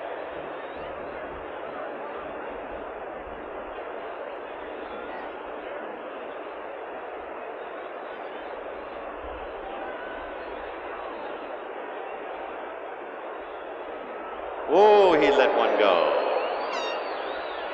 So the whiz from Wailuku uncorks a dandy. Now here's Joel Tyrus.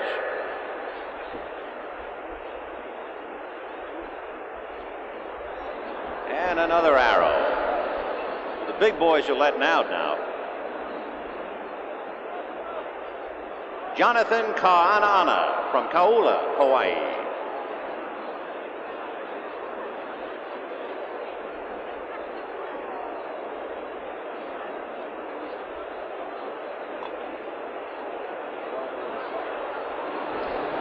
Fine throw by Jonathan. And Skip Maxwell out of Grants Pass, Oregon.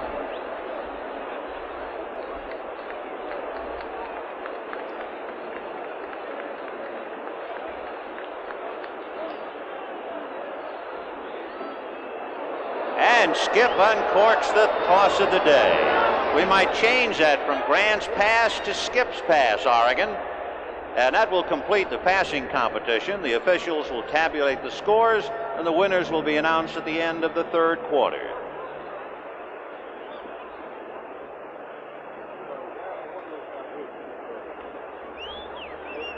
At halftime here at Candlestick Park in San Francisco, the Los Angeles Rams leading the San Francisco 49ers 14-7.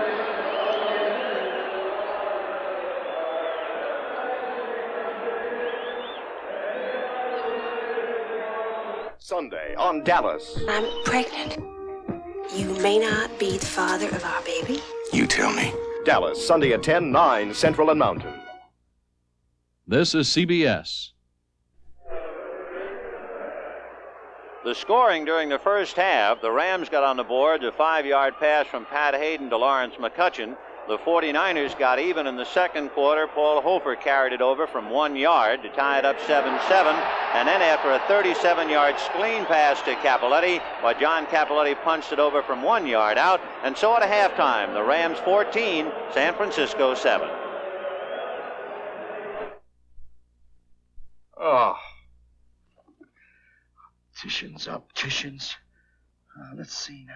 There's a lot more information in the yellow pages than meets the eye. Glasses repaired in 1 hour. You'll see just how fast you can get just about anything fixed. When you need to know who, what, where, when, and why, let your fingers do the walking through the Bell System yellow pages. Through our old underground friend, Chevron's come to know many of his friends, like coal, his crusty cousin, who were making more refined, and oil shale, and tar sands, even uranium, who's a rare individual. Our relationship with geothermal steam is looking up, and above all is one of our brighter friends. Chevron's working with all of them to develop alternate energy sources for you and your friends.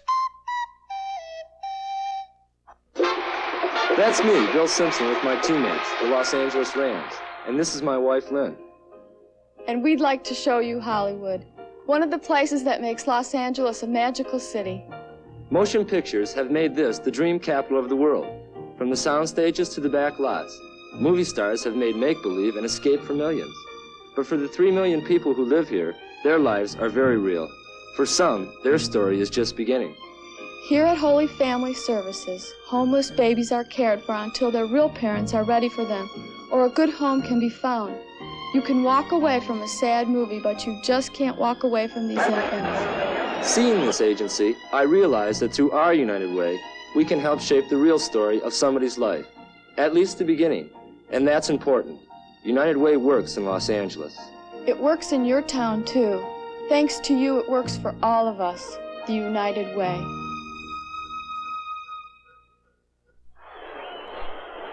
The preceding announcement brought to you as a public service by the National Football League.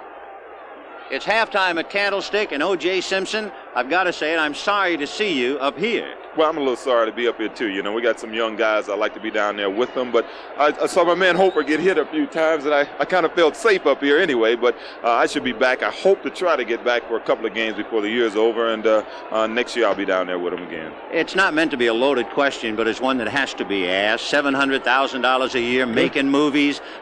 Is it still fun? Do you still have desire to play? Well, that's the only reason I'm down there. I do enjoy it. You know, I got into a situation this year that I didn't expect. I thought we were going to be a veteran football team, and for most of the year we found ourselves lining up in the backfield with a lot of rookies. But you know, they're doing the best they can. You know, as long as they're doing that, you get out there, you get enthusiastic, and you work hard. They're going to be a good offensive line one day, but unfortunately, a few of us are taking a few bumps until that happens. OJ, they are 1-10, and a lot of people say, well, it's a young ball club rebuilding.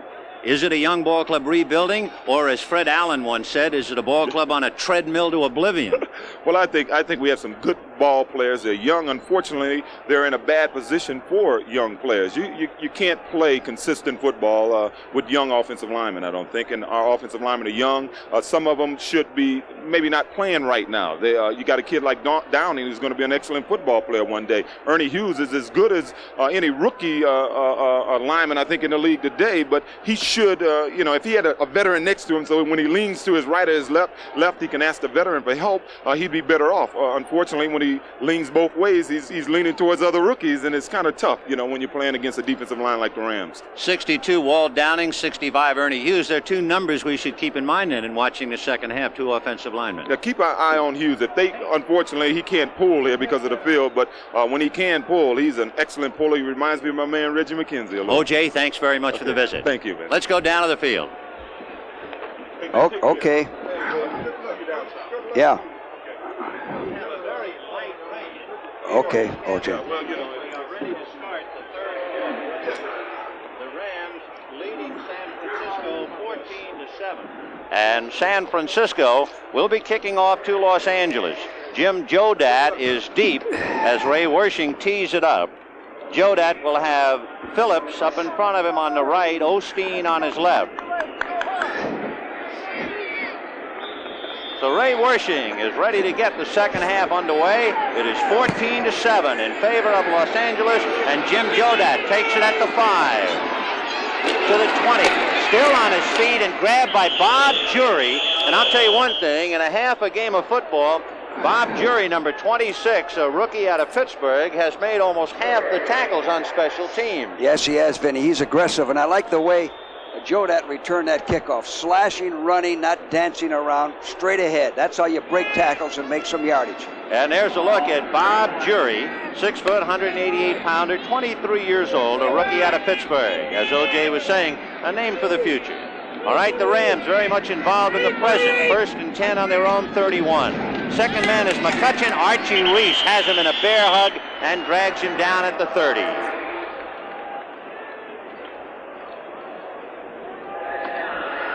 The Rams leading 14-7. A light rain. It is not raining as hard now as it was in the last few moments of the first half. Now this first series on offense for the Rams is a big one, to move the ball down and get control of the game again. Here you can see Hayden's numbers, and one of those passes to Lawrence McCutcheon for 5 yards and a touchdown. 2nd and 10 from the 31. Here comes McCutcheon with Mack out in front. And a fine play by guess who? Bob Jury. Boy, that kid, he's all over the place. Beautiful play. Let's take another look at Bob Jury. Okay, what Jury did here is something that's usually very difficult. You got a great back coming at you, McCutcheon. You've got a blocker that's going to throw on you. You break the block, come through with abandon, and make the tackle by yourself. That's very, very difficult. So Bob Jury able to avoid that block by Tom Mack and break the play. That spots it back at the 30-yard line. It's 3rd and 12 for the Rams. And Hayden looking over the middle and firing high to Charlie Young, who got away from Crisp and is knocked out of bounds at the 45-yard line. Chuck Crisp hit him and bounced away. Well, the 49ers are in a 34 defense. They just rushed 3 men. They gave Hayden plenty of time to throw. He throws the ball high, uses Charlie Young's height. Charlie Young runs over 2 people, puts the ball away, makes the first down. You know, Hayden, by the way, had not been intercepted in his last 2 games where he handled the ball 53 passes. So add 9 more. That's 62 passes. He has a string going. 1st and 10 on the Ram 45. Capoletti to daylight with the helmet flying and a shoe goes sailing out across the 40. Capoletti throws a shoe on the far turn. Yes, yes, he did, Vinny. Watch the attitude of Capoletti. He knows that he's been playing good. He picks that hole, just like you said, George, breaks the tackle, the shoe comes loose, goes out in front of him, and he falls forward. The shoe salesman was Ed Gallagher, number 75. And he got a first down. Those linebackers are running right out of there. They're taking themselves out, and he's cutting back against the grain. Capoletti on the sideline, 2nd down and a short yard, and Hayden's going for busted down the left side. It's to Miller, broken up by Eddie Lewis. Eddie Lewis, number 22, was just about inside Willie Miller's jersey and broke it up. Miller, by the way, has caught 4 touchdown passes, so Eddie Lewis really had to hang on him. Well, this is a good call. 2nd and 1, go for the bomb. The ball's thrown a little bit short. Willie Miller had him beaten. You see that? But he had to wait for it and come back. Eddie Lewis broke it up. Definitely underthrown. Better to overthrow than underthrow. So it was 2nd and inches. Now it is 3rd and inches for the first down, just shy of the 45-yard line. Hayden with Capoletti and McCutcheon behind him again. It'll be Capoletti with Mack and McCutcheon blocking, and Capoletti barely has the first down, but he has it. Again, they're running to their left. The defense is right over Doug France. Here it is, 3rd and 1. The play is designed to go inside or outside. The 49ers played it pretty well, but not enough. He got the first down. 1st and 10 on the San Francisco 45. Capoletti paid a little price. They gave him a bill and shook him up. Wind knocked out, and he, on the right shoulder, took a pretty good leg. So 1st and 10 on the 45 of San Francisco. Jesse is right, Miller is left. Charlie Young, the tight end, on the right side. And Rod Phillips is in there now, along with Lawrence McCutcheon. Hayden goes to Jesse, who took it away from Vern Roberson, and then Bob Jury came over to defend at the 35-yard line, just about enough for a first down. Flag and a play. And a holding call against Los Angeles will nullify the play.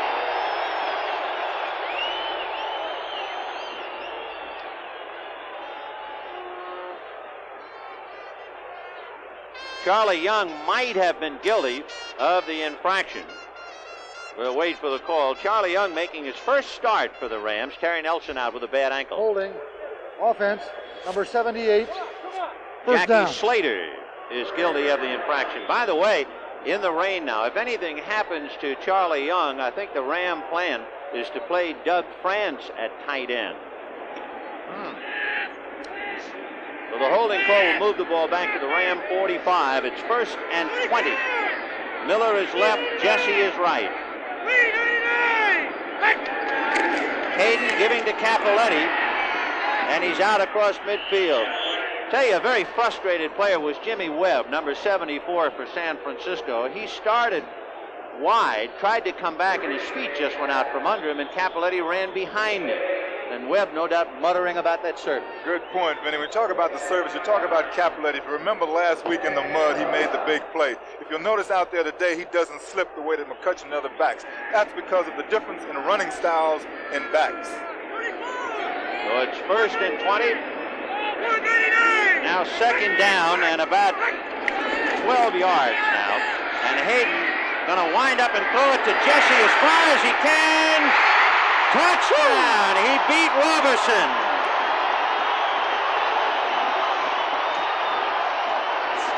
Pat Hayden, 47-yard pass play to Ron Jesse.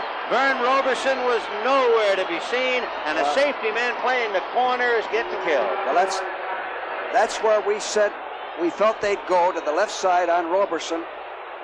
Again, the 49ers only rushed with 3 men which gives Pat plenty of time.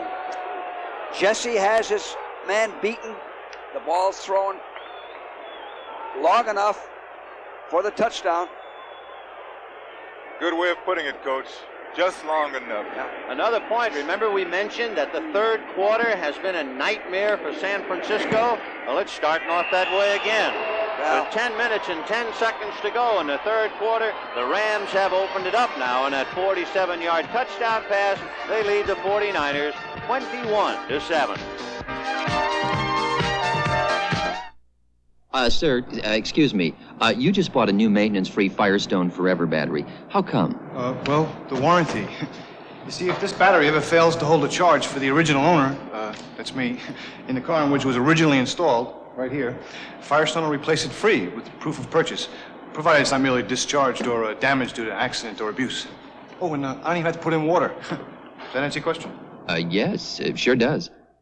The Forever battery, now maintenance-free.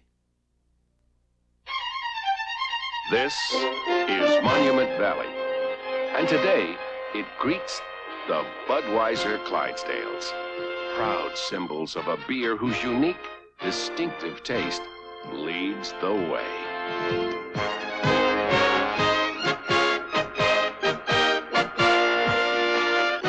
Wherever you go in this great land, when you say Budweiser, you've said it all. Thanksgiving Day at 3 p.m. on CBS Sports. See Jack Party's Washington Redskins knock heads with Tom Landry's Dallas Cowboys. You'll say, you saw it on CBS Sports. On Jesse's third touchdown pass of the year, 47 yards from Pat Hayden, who's having a big day. Hayden is 10 for 14 with 173 yards and 2 touchdowns to McCutcheon and to Jesse, who's back there on the bench catching his breath. We can duck in scores at halftime. Detroit leading Oakland 14-13. A missed point after is the difference. And Denver leading Green Bay 7-3. 11:20 to go in the first quarter. The kickoff by Corral, and Boykin drops it, and he will not take it out of the end zone. But Greg Boykin wisely electing to keep it there. It'll be 1st and 10 from the 20. Jim and Vinny, the Rams did something that I always liked on offense. The first series of the third quarter, they controlled the ball, took it down and scored, and that is so important to start the second half. George, you're absolutely right, but not only that, in the first half, they came right back, drove for about 80 yards on the 49ers, showing that they are a championship caliber team, because those are the things that you have to do. San Francisco trying to get back in the ballgame. 1st and 10 from their own 20-yard line. It's Hofer and Farrell. Play action fake to Hofer, a flip to Farrell, and meeting in there is Jim Youngblood to drop him, and they lose a couple.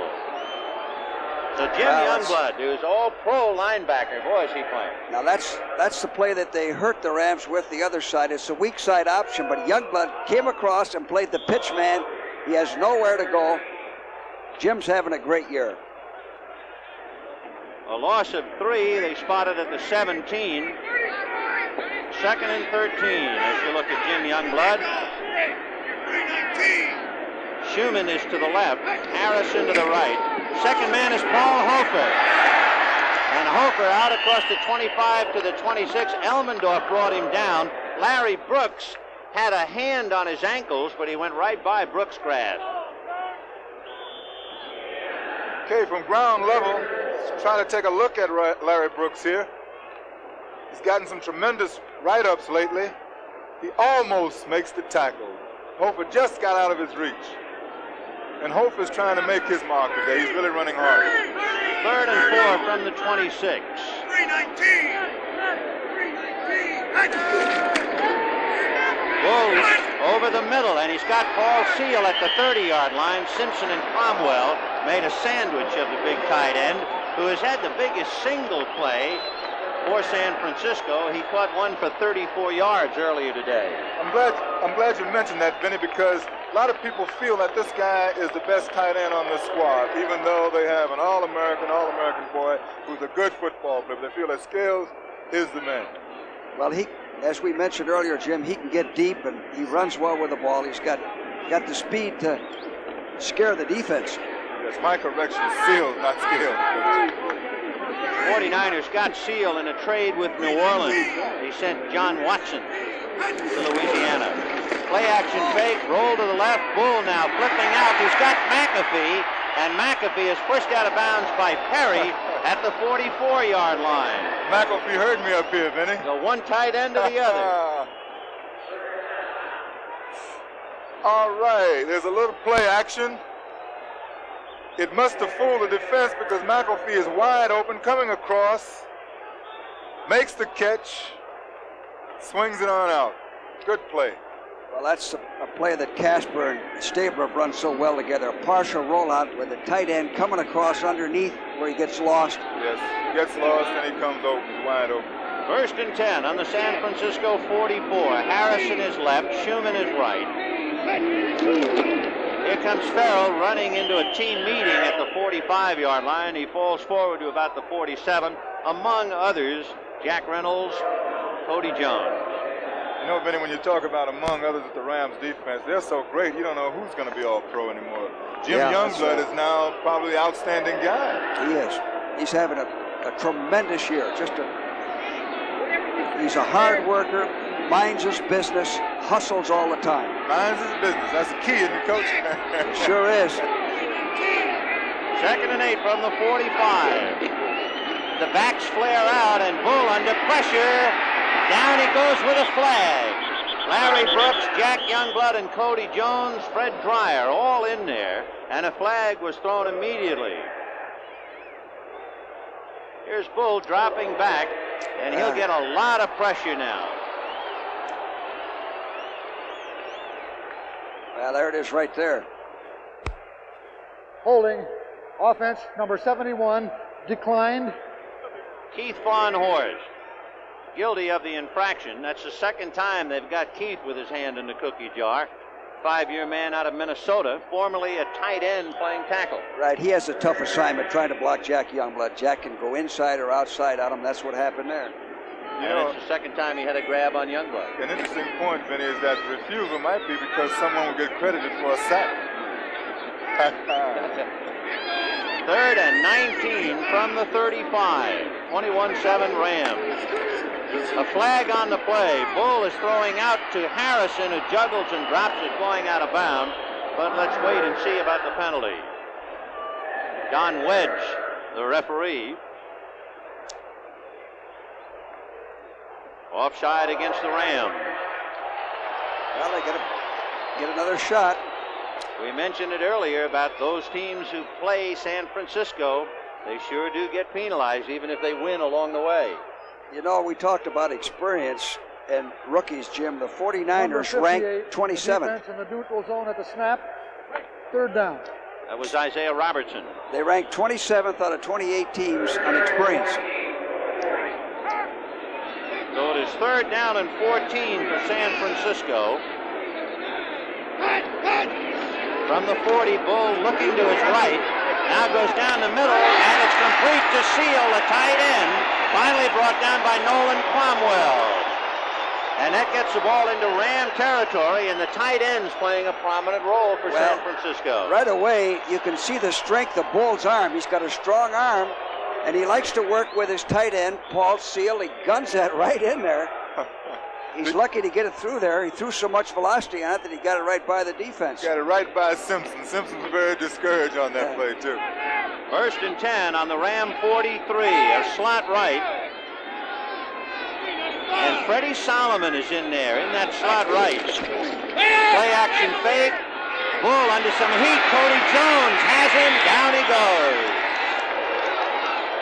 So Cody Jones got the bull by the horns. Yes, Cody evidently has a lot of speed. You know, Vinny and Coach, what's interesting is that when you make up your mind to run, you have got to shift down and really run. Jim, there's no more active front four than the Rams have in all of football. And just what you said, if he slows down and hesitates, one of those guys are going to pick him up from behind. Those guys are very low in body fat percentage. In other words, they are well-built individuals on that defensive line. It is 2nd and 17, a loss of 7. Scott Bull, as you see, is 6 for 9. Most of them to his tight ends, Seal and McAfee. And he got away from Freddie Dreyer. Brooks can't get him, and he completes the pass to Hofer at the 35-yard line, and he might be very close to a first down, depending upon where he stepped out of bounds. Watch Scott Bull, 6'5", 211 pounds, and he's tough, and he's throwing under a lot of heat here. First, it's Freddie Dreyer. Dreyer hooked him with the left hand, spun around, and dropped, and he got away. Well, what happened is the Rams ran a stunt, and they didn't pick up Fred Dreyer at all, and he came in scot-free.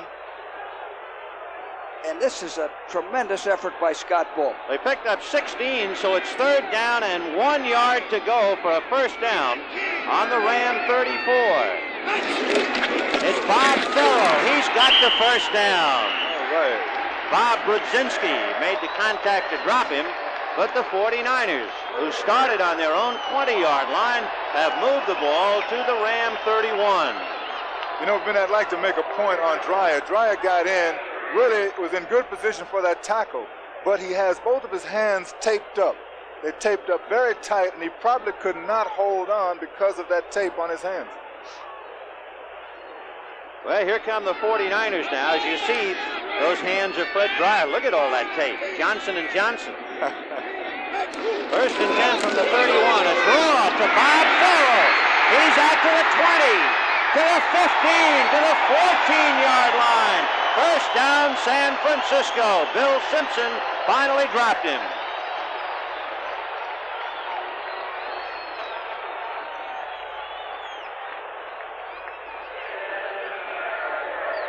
Bobby Farrell and Hofer are really playing a determined ball game today. Just watch this physical attitude. Good move. Watches his blocker. Takes the blow, moves forward. 1st and 10 from the 14-yard line, and here comes Farrell again. But this time, Dreyer has him and drops him. By the way, on that last run by Bob Farrell, we want to put a little spotlight on center Fred Quillen, a rookie out of Oregon. He made a marvelous block on Jack Reynolds, and that really opened up the hole to allow Farrell to run. Well, that's the first time they ran that today. It's what we call a sprint draw. He's been rolling out, sprinting out, and it opened up real nice. It's a good play, especially when you have a quarterback that sprints out like that, Jim. You're right. You've noticed in that pound there are a lot of hands on bodies, though. Like the referees say, they call holding on almost every play if they want to. 2nd and 8 from the 12. And Freddie Solomon is wide right. Harrison is left. Bull is looking and got McAfee inside the 10. He beat Elmendorf. Knocked out of bounds at the 6-yard line by Pat Thomas. Okay, like I said, McAfee probably heard me. He was a prime receiver in this formation all the time. The pass is well thrown. Now watch McAfee. He keeps turning, and he gets all that he could get. If he stopped there, maybe he had a chance to come back. The field is very slippery. They probably couldn't have stopped. A big call for Scott Bull on the Rams 6-yard line. 3rd and 2. Harrison left. Solomon right, out of the eye. Farrell to back. And it's Farrell hit at the 5 and stymied at the 5.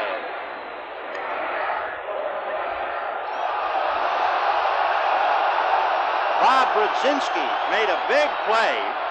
Brudzinski, number 59, hit him first. So it is 4th now. Fred O'Connor, the head coach, sending in Singleton with a play as he brings out Ayers. The Rams, meanwhile, making their changes, and they bring in Fanning, Eckern, and Reggie Doss. And they take out Simpson, Thomas, and Jim Youngblood. Jumbo defense. So 4th and 1 from the 5.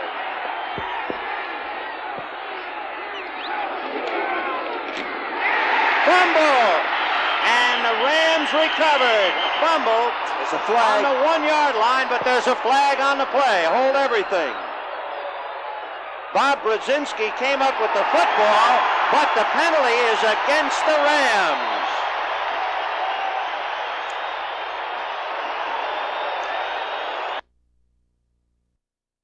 And goal on the Ram 3. 2:54 as you look at an angry Reggie Doss. You put him in for that, a rookie, and he gets offside. Solomon is wide right. McAfee and Seal, the two tight ends. Hofer and Farrell, and it's Farrell, and he ran right into Eckern, and Eckern didn't budge an inch as he dropped him at the 5.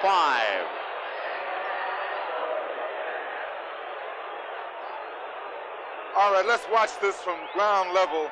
Believe me, when you're back and you've got to slide along that line of scrimmage, it's very difficult. The surface is bad. You would like to be going straight ahead, or either you would like to have a pitch where you have enough depth so that you can cut it up or cut it back. See if we get a play action. There's Eckern who made that good stop. 2nd and goal from the 3. Out of the eye. Hofer is the deep back. A pitch back to Hofer. Hofer is going to be hit at the 1 by Bill Simpson. Otherwise, he's in there. What a play by Simpson. Boy, that's a great one-on-one tackle there. That's a great one-on-one tackle. That's a touchdown. Unless he tackles him just right and wraps those legs up so he can't move. Right around the ankles, tight grip. All right, as the coach said, that was a great one-on-one tackle, believe me. But when you look at a back in this situation, he would normally go airborne. 3rd and goal from the 1. Scott Bull at the wheel. Hofer is stacked up, and Hofer is over.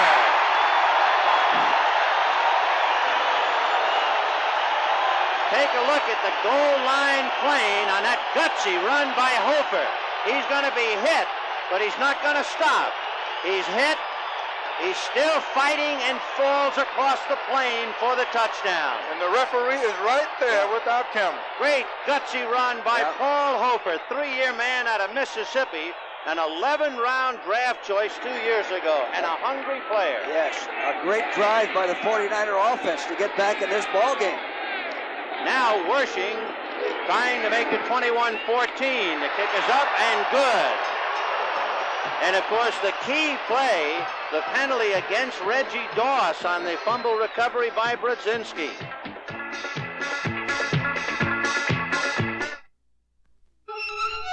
This computer is the brain behind an extraordinary game from Parker Brothers, codename Sector. You use the computer to track down an unseen sub. The sub uses the computer to escape and counterattack. Your mission, be the first ship to sink the enemy sub. Range 10, speed 9, firing range.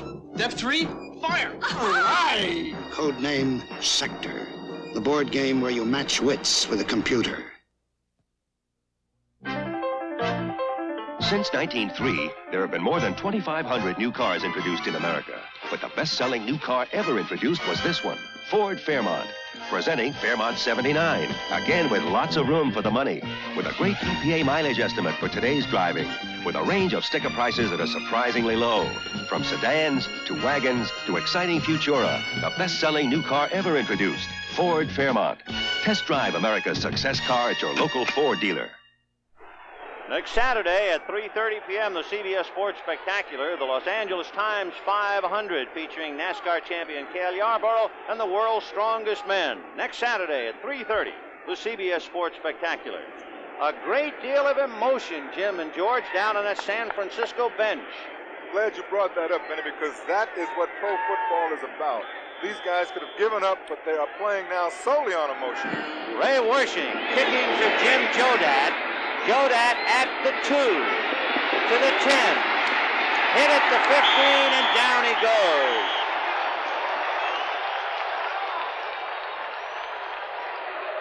Special team is Joe Harris and Anthony Leonard. Keep your eye on Joe. All right, now this is a very important part of professional football. These guys do not get credit, but let's watch what happens. Goes down fast, maneuvers, keeps his eyes out, and makes the tackle. You'll never know about it unless we isolate it for you. And he's playing regular along with it. That's what I like. That's the type of guy Joe Harris is. Officials getting the side ready to go again. 1st and 10 on the Rams 16-yard line. In motion, Charlie Young to the left. Hayden giving to the second man, McCutcheon, and he is slowed up by Gallagher, who has him at the ankles and dropped him just before he could get out to the 20. Over there in the sidelines, a couple of Ram coaches. One, Laverne Torgerson, who in the red jacket, arms crossed, who I think is a great coach, fine person. And next to him is Bill Hicklin, an administrative coach with a clipboard in his arm. Two fine people, two fine coaches. 2nd and 8 on the Ram 18. It's 21-14 Los Angeles. 46 seconds left in the third quarter.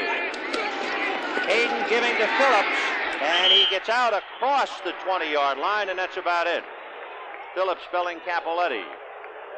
Speaking of Phillips, the Rams have so many good backs that are so similar. It's my opinion that next year when Peacock comes back, and also Wendell Tyler, they're going to have to make some trades because they're going to have too many backs that should be playing. 3rd and 4. The ball is spotted on the Ram 22-yard line. Hayden is 10 for 14 for 2 touchdowns. Charlie Young is loosened off the line and now in motion.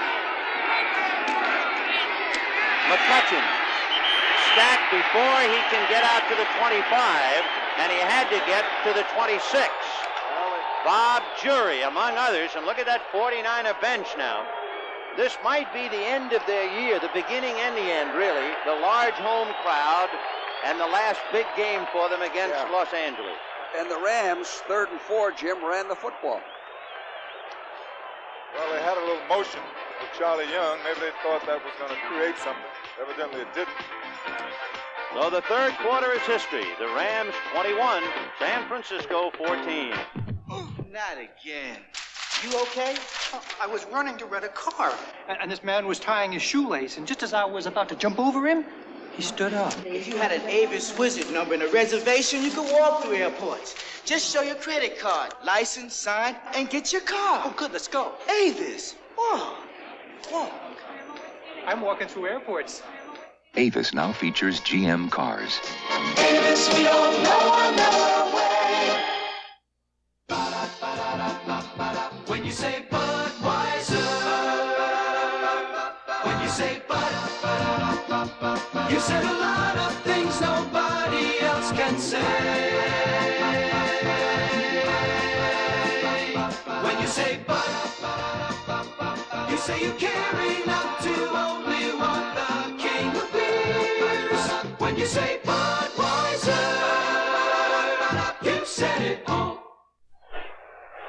Ladies and gentlemen, earlier today we watched the Punt, Pass, and Kick competition sponsored by the Ford Dealers of America in the NFL. The 6 winners here today will represent San Francisco 49ers at the NFC Division competition December 17th in Detroit. Presenting trophies to the area champions are Ray Mulhern, Assistant District Manager, San Jose District, the Ford Division, Frank Verducci, representing San Jose District Ford Dealers Association. The 8-year-old winner, Brandon Sandiego from Honolulu. The 9-year-old winner, John Norcaloy from Santa Cruz. The 10-year-old champ, Robbie Castaneda from San Jose. The 11-year-old champ, Lance Zeno from Paso Robles. The 12-year-old champ is Stephen Kamekeanena from Wailuku. And the 13-year-old champ is Jonathan Ka'anaana from Hauula, Hawaii. Congratulations. And now let's send these youngsters to the division competition with a nice round of applause.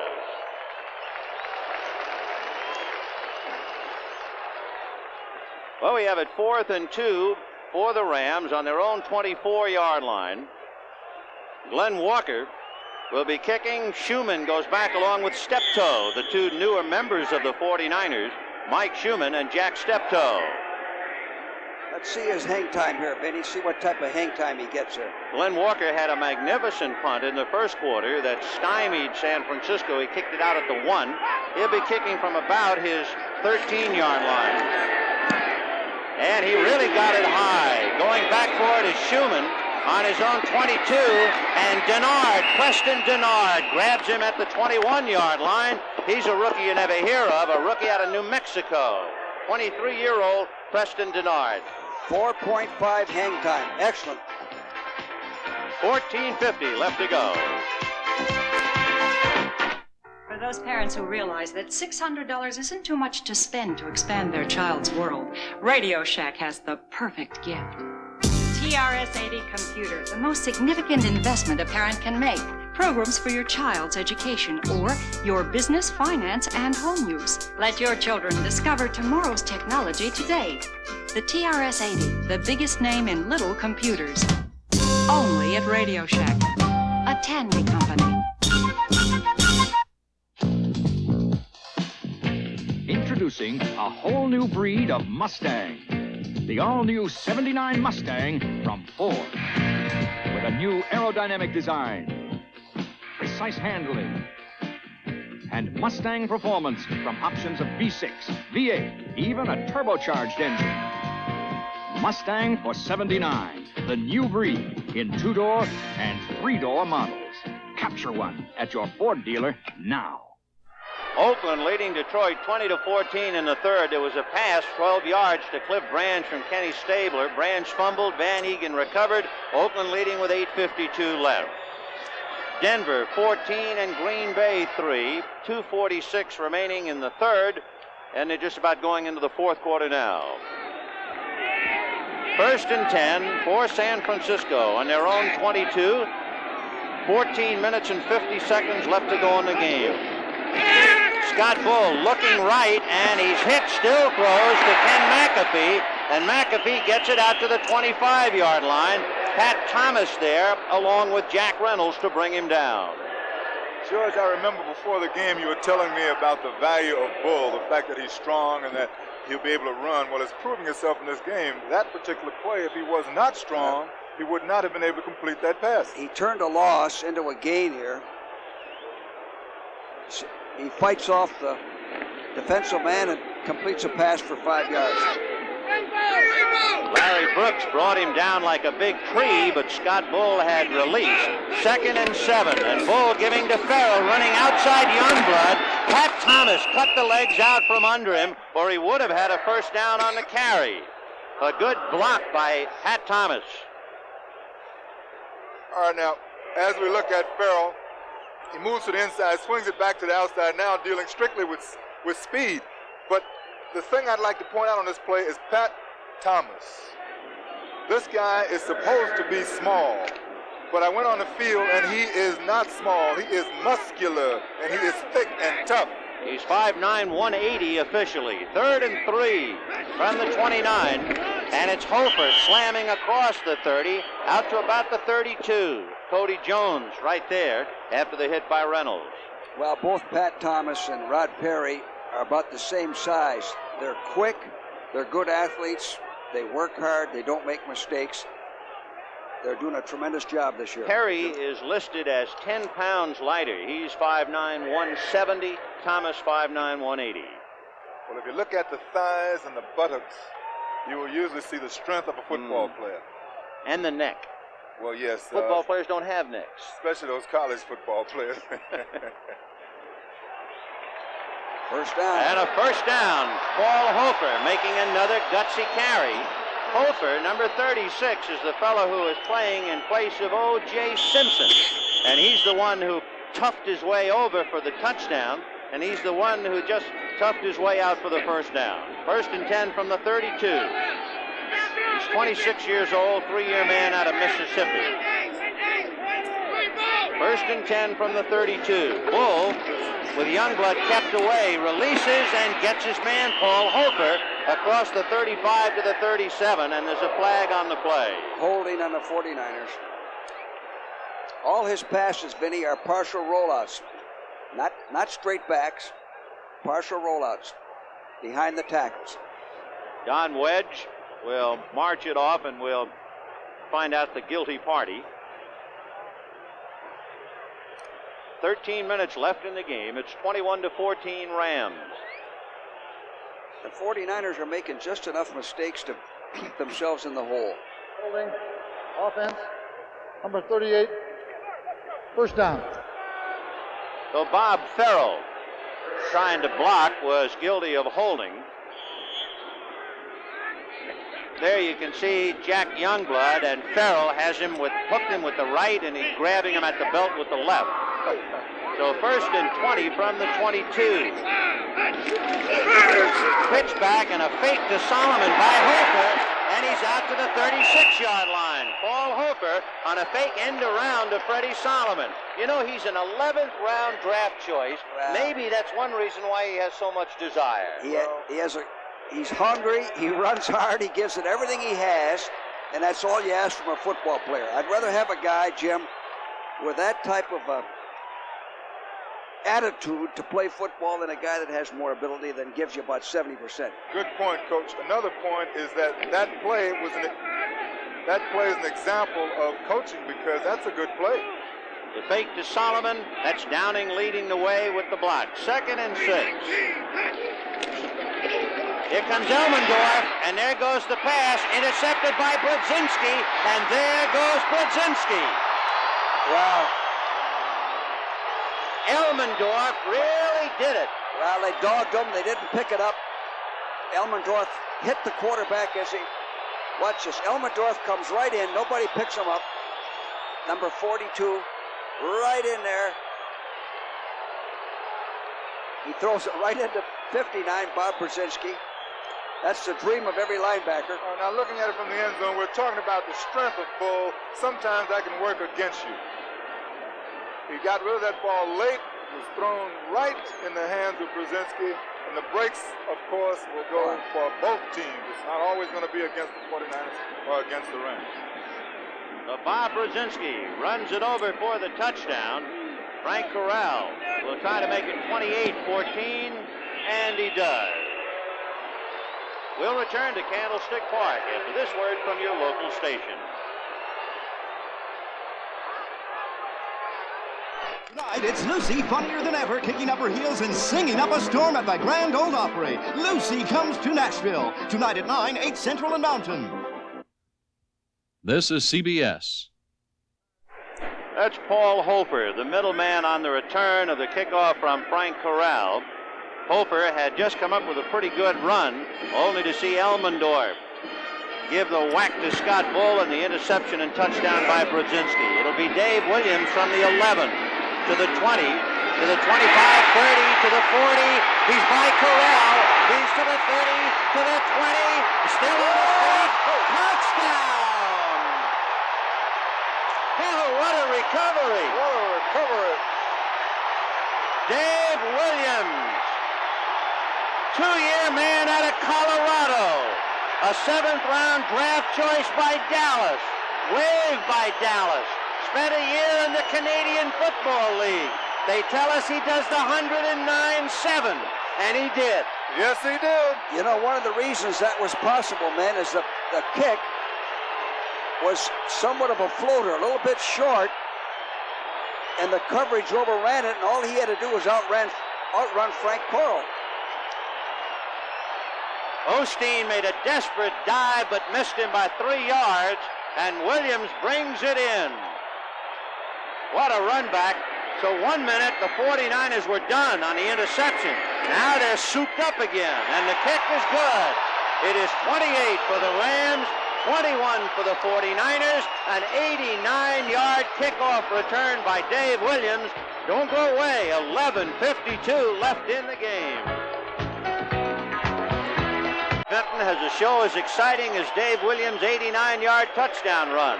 Bobby Vinton's Rock and Rollers, followed by MASH One Day at a Time and Lou Grant tomorrow night, right here on CBS. Benny, I think this is the most points the Rams have allowed this year. It is 28-21 Rams. Ray Wersching will be kicking to Jim Jodat. And Jodat will take it on his 1, almost on the goal line. To the 15, slips and goes down at the 21 with the crowd chanting defense, defense. Bruce Elia, number 55, was there to catch his slide. You know something, Vinny? Right now, when you're the superior team and you have a slippery field, it really works against you because it nullifies those skills that you can call on. It makes you tentative when you run with the ball or when you catch the ball. And the crowd chanting defense, trying to bottle up the Rams. 11:43, so a lot of time. Miller goes wide left, Billy Waddy goes wide right, and Phillips is in there with McCutcheon. It's McCutcheon, still on his feet, across the 30, fumbled. It's picked up by San Francisco. At the 40-yard line, it is Ed Bradley, 7-year man out of Wake Forest. He recovered the fumble, but there's a flag back on the Ram 20-yard line. It's 49ers ball. It's 49er ball. A penalty against the Rams.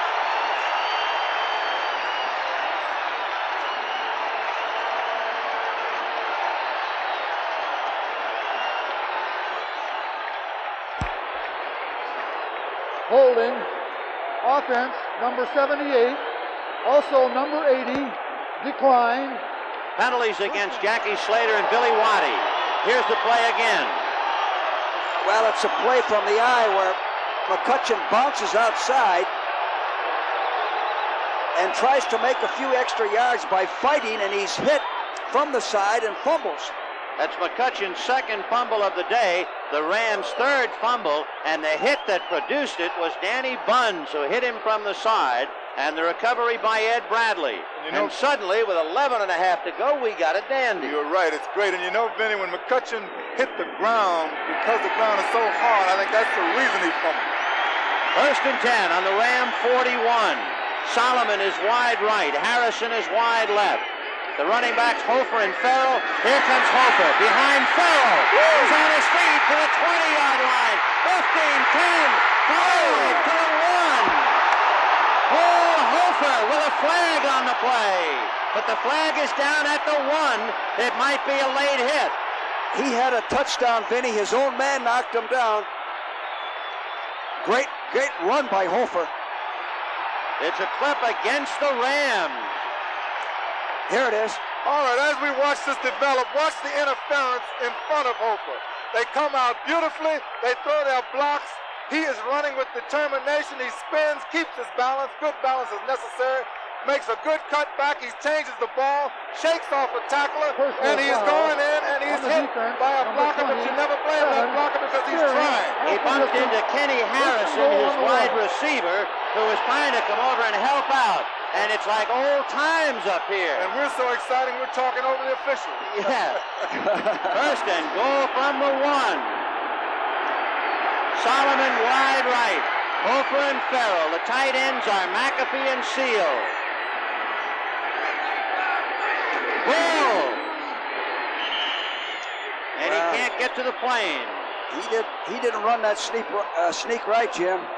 Why don't you explain it, Coach? Well, he's got to let the blocking clear and then step through. So there is a slight hesitation. Yes, in fact, he almost lost yardage on it. Malavasi, right now I know he's a little worried. Well, the Rams, for instance, are 10-0 against the 49ers since 1967. Here's where they go over the top. Vinny, over the top. Over the top. 2nd and goal from the 1. Solomon wide right. Farrell and Hofer the running back. McAfee and Seal the tight ends. McAfee on the right side. It's Hofer! Touchdown!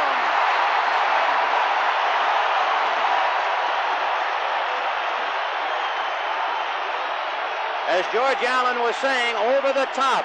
And going under for the moment is Ray Malavasi now, as an upstart San Francisco team spearheaded by Paul Hofer.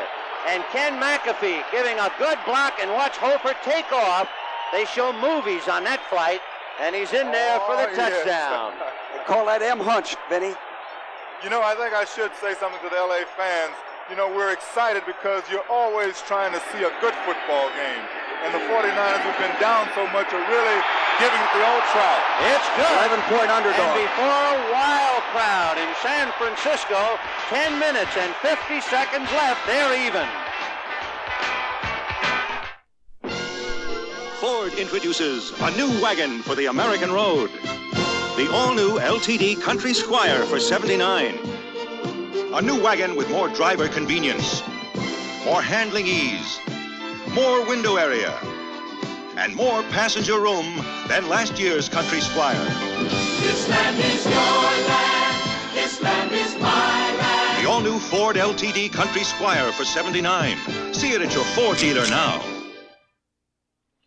On American Airlines, you get what you pay for. As a full fare passenger, only you can select a seat when you make your reservation. You can select seats for your whole trip, including connections and your flight back home.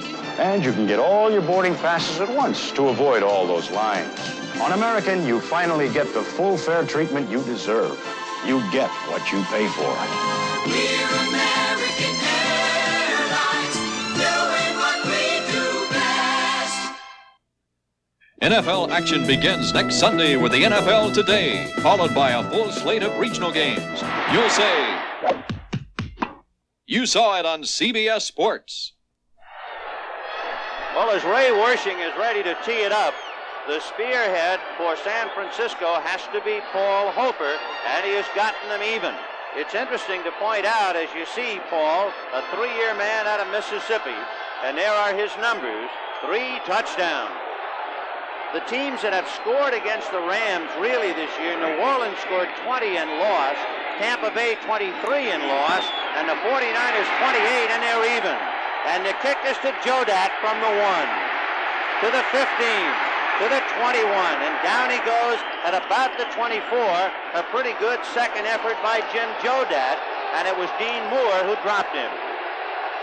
Now, Coach, I'm just a player, but I would say right now the Rams can show that they are of championship caliber, because this is the time to move that ball in and score. Yeah, see, they fumbled and they got the other touchdown on defense, so the offense has to take over here and move that ball right down the field. 1st and 10 from the Ram 25.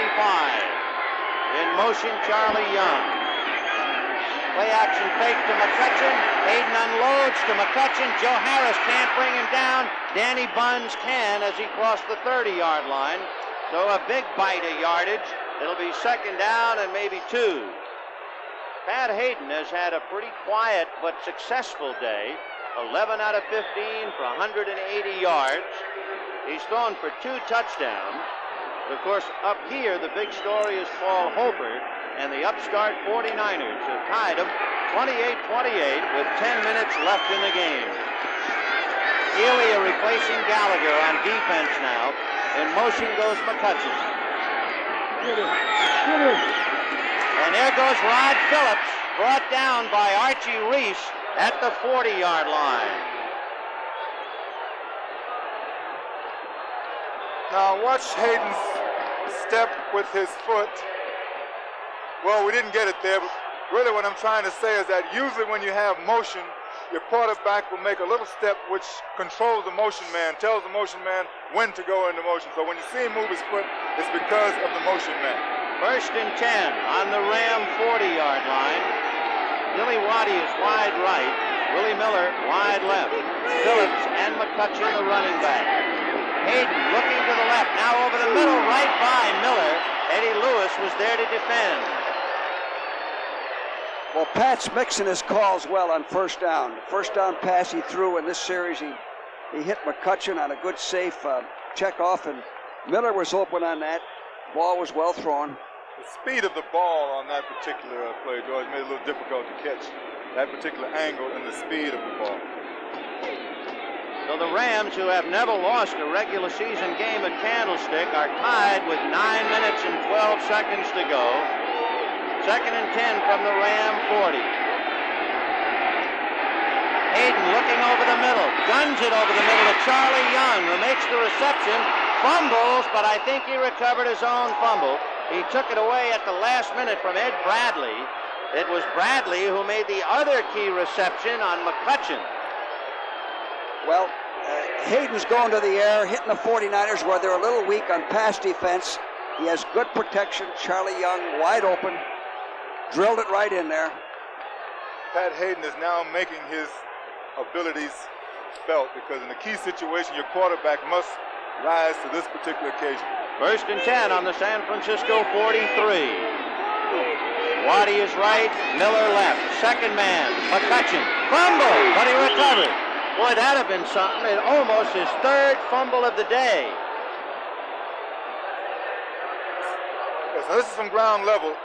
McCutcheon has a good hold. Goes through. The ball was punched. He did fumble, but really he should be aware of fumbling now, because he's dropped the ball 3 or 4 times in this game.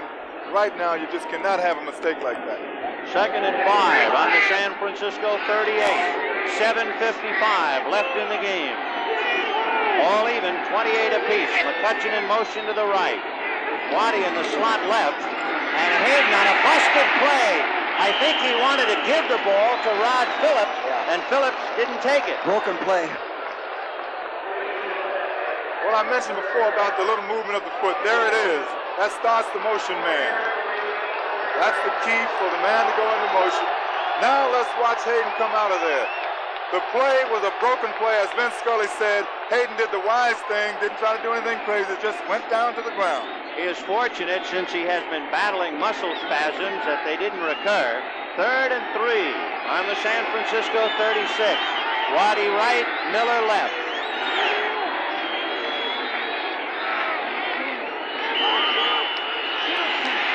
And a whistle. Let's see if it's too much time. Too long. Yep, too much time. And a 5-yard penalty. There's the 30-second clock, and the sands had gone out of the glass. The 49ers were faking a dog there, and I think Hayden was probably trying to call an audible. It's a big one. It'll make it 3rd and 8. Ran out of time. George, how long has a 30-second clock been in existence? 3rd down. 3 years, Jim. 3 years. It's a wise move. Yeah. Speeds up the game. Yes. 3rd and 8 on the San Francisco 41. It was 3rd and 3 on the 36, so that's a key play. Miller goes left, Waddy right. And Hayden down the middle, blocked by McCutcheon. So Lawrence McCutcheon, who through the years has not had distinguished games against San Francisco, is having a thoroughly forgettable day today. McCutcheon has carried the ball pretty well, 13 times for 53 yards, but he has also had a couple of costly drops, including that one. Yeah, that's a good call against that defense. He had a 1st down. So it is 4th and 8, and Glenn Walker will be asked to kick. 6:57 left in the game. Mike Schumann is deep, flanked by Steptoe and Leonard. Nobody coming in. Walker gets a bad kickoff, and it goes out of bounds inside the 25. They'll spot it at about the 22.5-yard line. So Glenn Walker has it slide off the side of his foot. He's got all the time in the world. He wasn't rushed.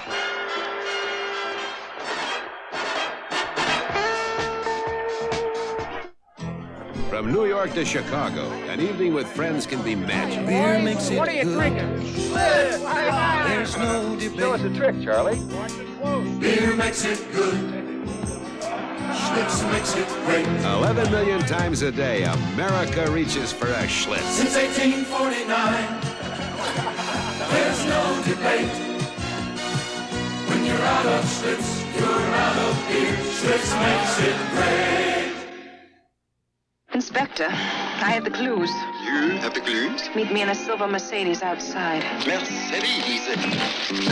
79 Ford Granada, an American classic, sometimes confused with a Mercedes. Inspector, where are you? I'm in the car.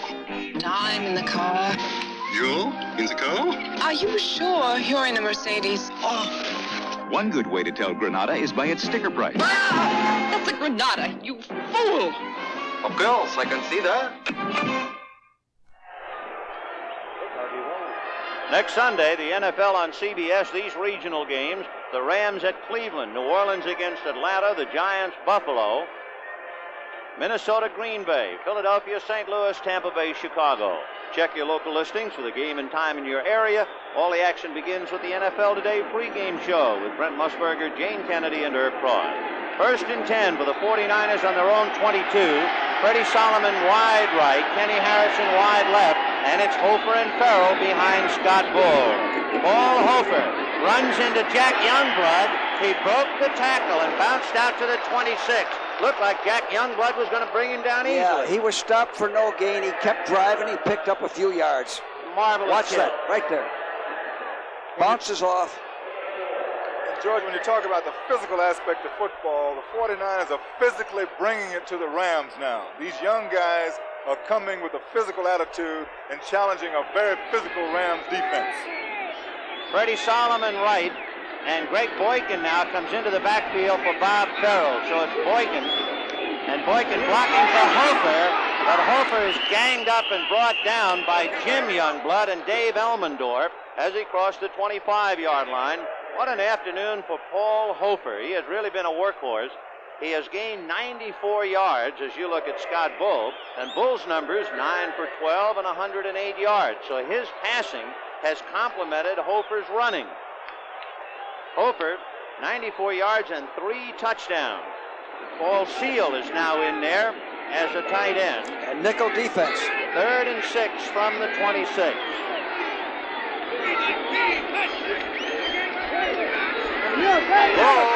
Overthrow intended for Harrison. Rod Perry was over there to defend. Perry actually got one hand on it. So 4th and 6 with 5 minutes and 30 seconds left to go. And the 49ers will have to punt, and they'll look to Mike Connell to kick it out. And Jackie Wallace first counting to make sure 11 men on the field. And now he's standing on his own 35 and thinks better of it and backs to his own 30. Looks like the Rams might go for it. Well, we'll see now if the Rams can put any heat on Mike Connell. Connell will be punting from his 15.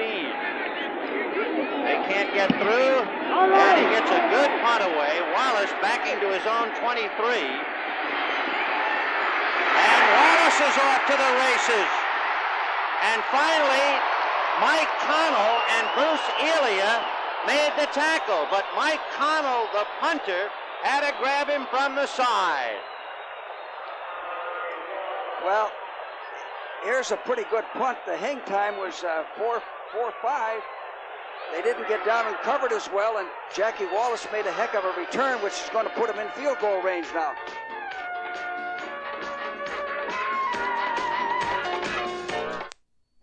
I may have a bar in my office, but Lawson has a Sony.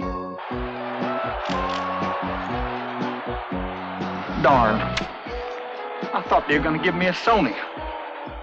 Most people feel very special about Sony Trinitron Color TVs, probably because Sony Trinitron Color TVs are very special. You see, it's not just a TV, it's a Sony. Dad, I have a date coming over tonight. Can I borrow the Sony? Introducing Hertz takeoff rates. Save up to 35% on the average weekday rental when you take off Thursday through Sunday for a minimum of 2 to 3 days. Take off in a subcompact for only $13.95 a day. Fairmont's $15.95. Granada $17.95. Thunderbirds $21.95 a day. All with no charge for mileage. There are some restrictions, so check with Hertz. Take off next weekend with Hertz low takeoff rates. Get ready for Bobby Vinton's Rock and Rollers with Penny Marshall, Eric Estrada, and more. It's dance, it's roller skating, it's madness like Grease on Wheels. Coming November 20th. Green Bay shellacked last week by Dallas, struggling again today. Denver 16, Green Bay 3 in the 4th. We had a 49-yard punt, a 37-yard return by Jackie Wallace. The Rams put it in play 1st and 10 on the San Francisco 37. Cullen Bryant and Rod Phillips are behind Pat Hayden. Second man, big Cullen Bryant. And he is stacked up as he got across the 35. Joe Harris hit him among others, along with Cedric Hardman. There is Frank Corral, and Corral, who, as we said at the start, a rookie leading in points scored. He came into the game with 70. Only 4 other rookies have ever led the league in scoring: Doak Walker, Gene Mingo, Gale Sayers, and Chester Markle, and he could figure prominently with 4:47 left to go in the game. 2nd and 7 from the 33. In motion is Jesse and Cullen Bryant. What a hit by Archie Reese. One big man hit another. Reese, 263, put it to Cullen Bryant. They're in a 34 defense, and Reese takes an inside charge. It's pretty hard to block. See him coming down in there? He closes down and makes the big play. Well, I'll tell you something, Coach. A lot of people might think that's a negative play for the Rams, but bringing Cullen Bryant in could be very wise here because he covers the ball with 2 hands and he can go straight ahead very well. 3rd and 8 from the 35. Hayden under some heat. He's going to crank it up and throw, no good. Intended for Willie Miller coming across.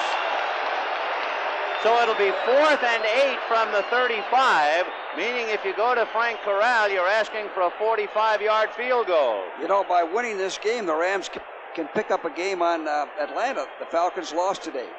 So here comes Danny Rajic in, who has been kind of an unsung hero with his accurate snaps. They're going to go for a field goal. So the line of scrimmage is the 35. Of course, it'll be a longer kick than that. And Frank Corral, who has had 4 points after touchdowns today, now trying to break a 28-28 tie with 4 minutes left to go in the game. Corral, born in Chihuahua, Mexico, a rookie out of UCLA, is 17 for 28 in field goals, and twice Corral has kicked 47-yard field goals. Well, he's got the leg size and leg strength, Vinny. He's quite a guy as I looked at him on the field. As Corral waits his time, Tom Mack, the offensive captain for the Rams, is in a discussion with the officials. On that last play, the scramble by Hayden, and then the pass incomplete intended for Willie Miller. I'm not sure if the 49ers think that maybe Hayden had run beyond the line of scrimmage or not before releasing the pass, and instead it's a penalty against the 49ers. What a break that is for the Rams. 5 more yards means a lot in here, Benny. And how? It'll spot the ball on the San Francisco 30, and Don Wedge continues the discussion with Tom Mack. Now, with a fourth, they nullify the play. It'll make it a 3rd and 3. So Corral goes off the field, and Hayden is back on there. Fred O'Connor, meanwhile, is talking to find out about it. The 39-year-old coach, and now Pat Hayden back on the field. 12 men on the field, 3rd down. 12 men on the field against San Francisco. What a blunder. That's yes, it was.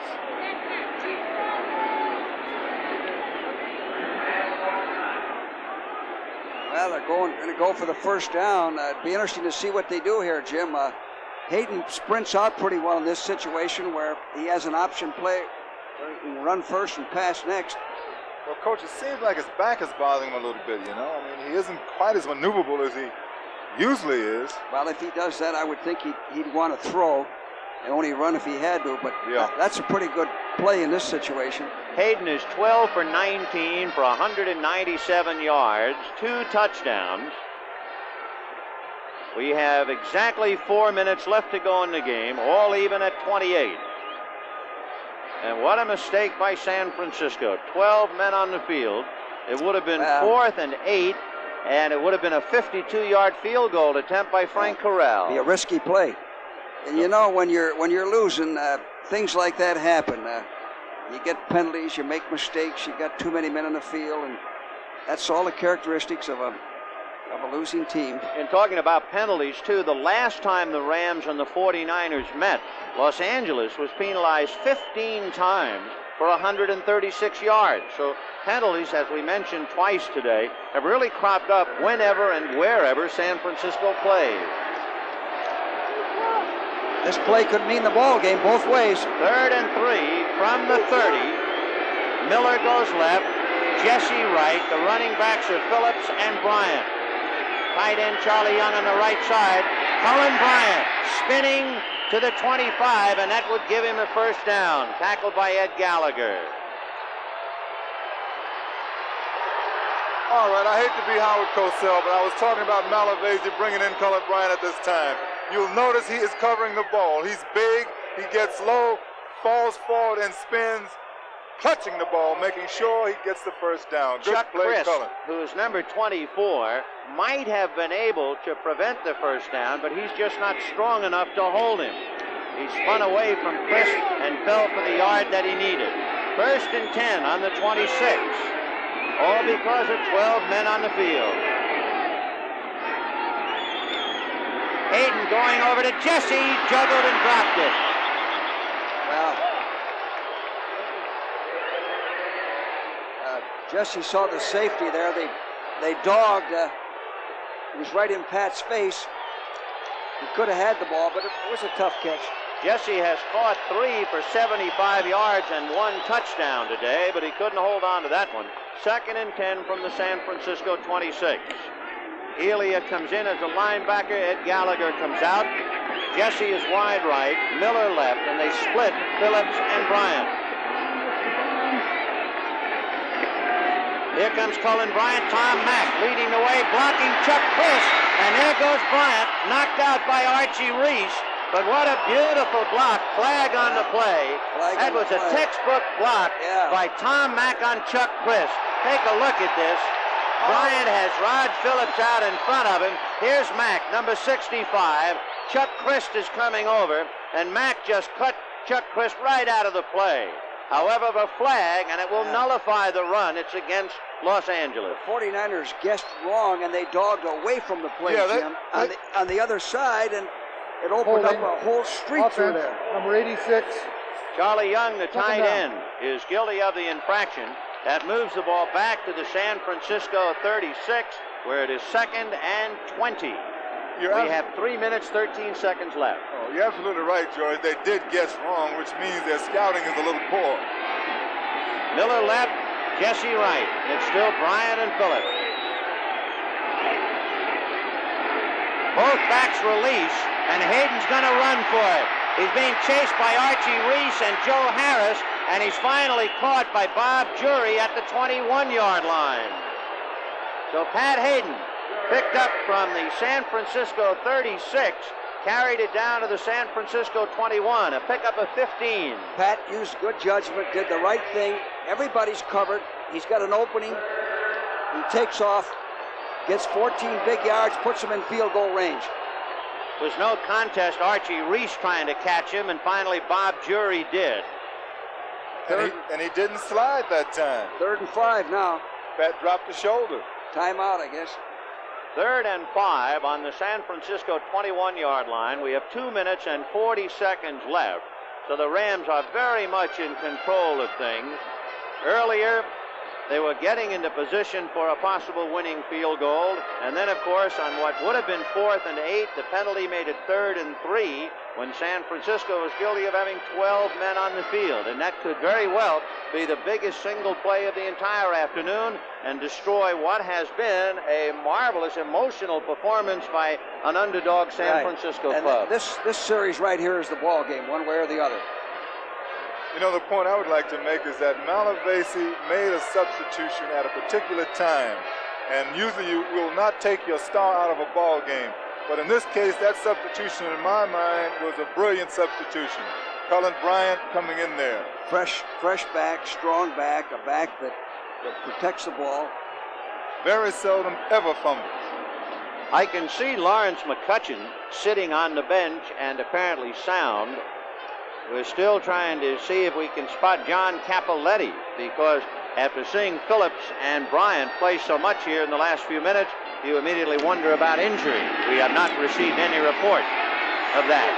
3rd and 5 from the 21 of San Francisco. 2 minutes and 40 seconds left to go in the game, and they're all tied 28 all. Cullen Bryant inside the 20, bulls his way to about the 16. And that was a good call, Jim. You don't want to take a loss. You don't want to get sacked.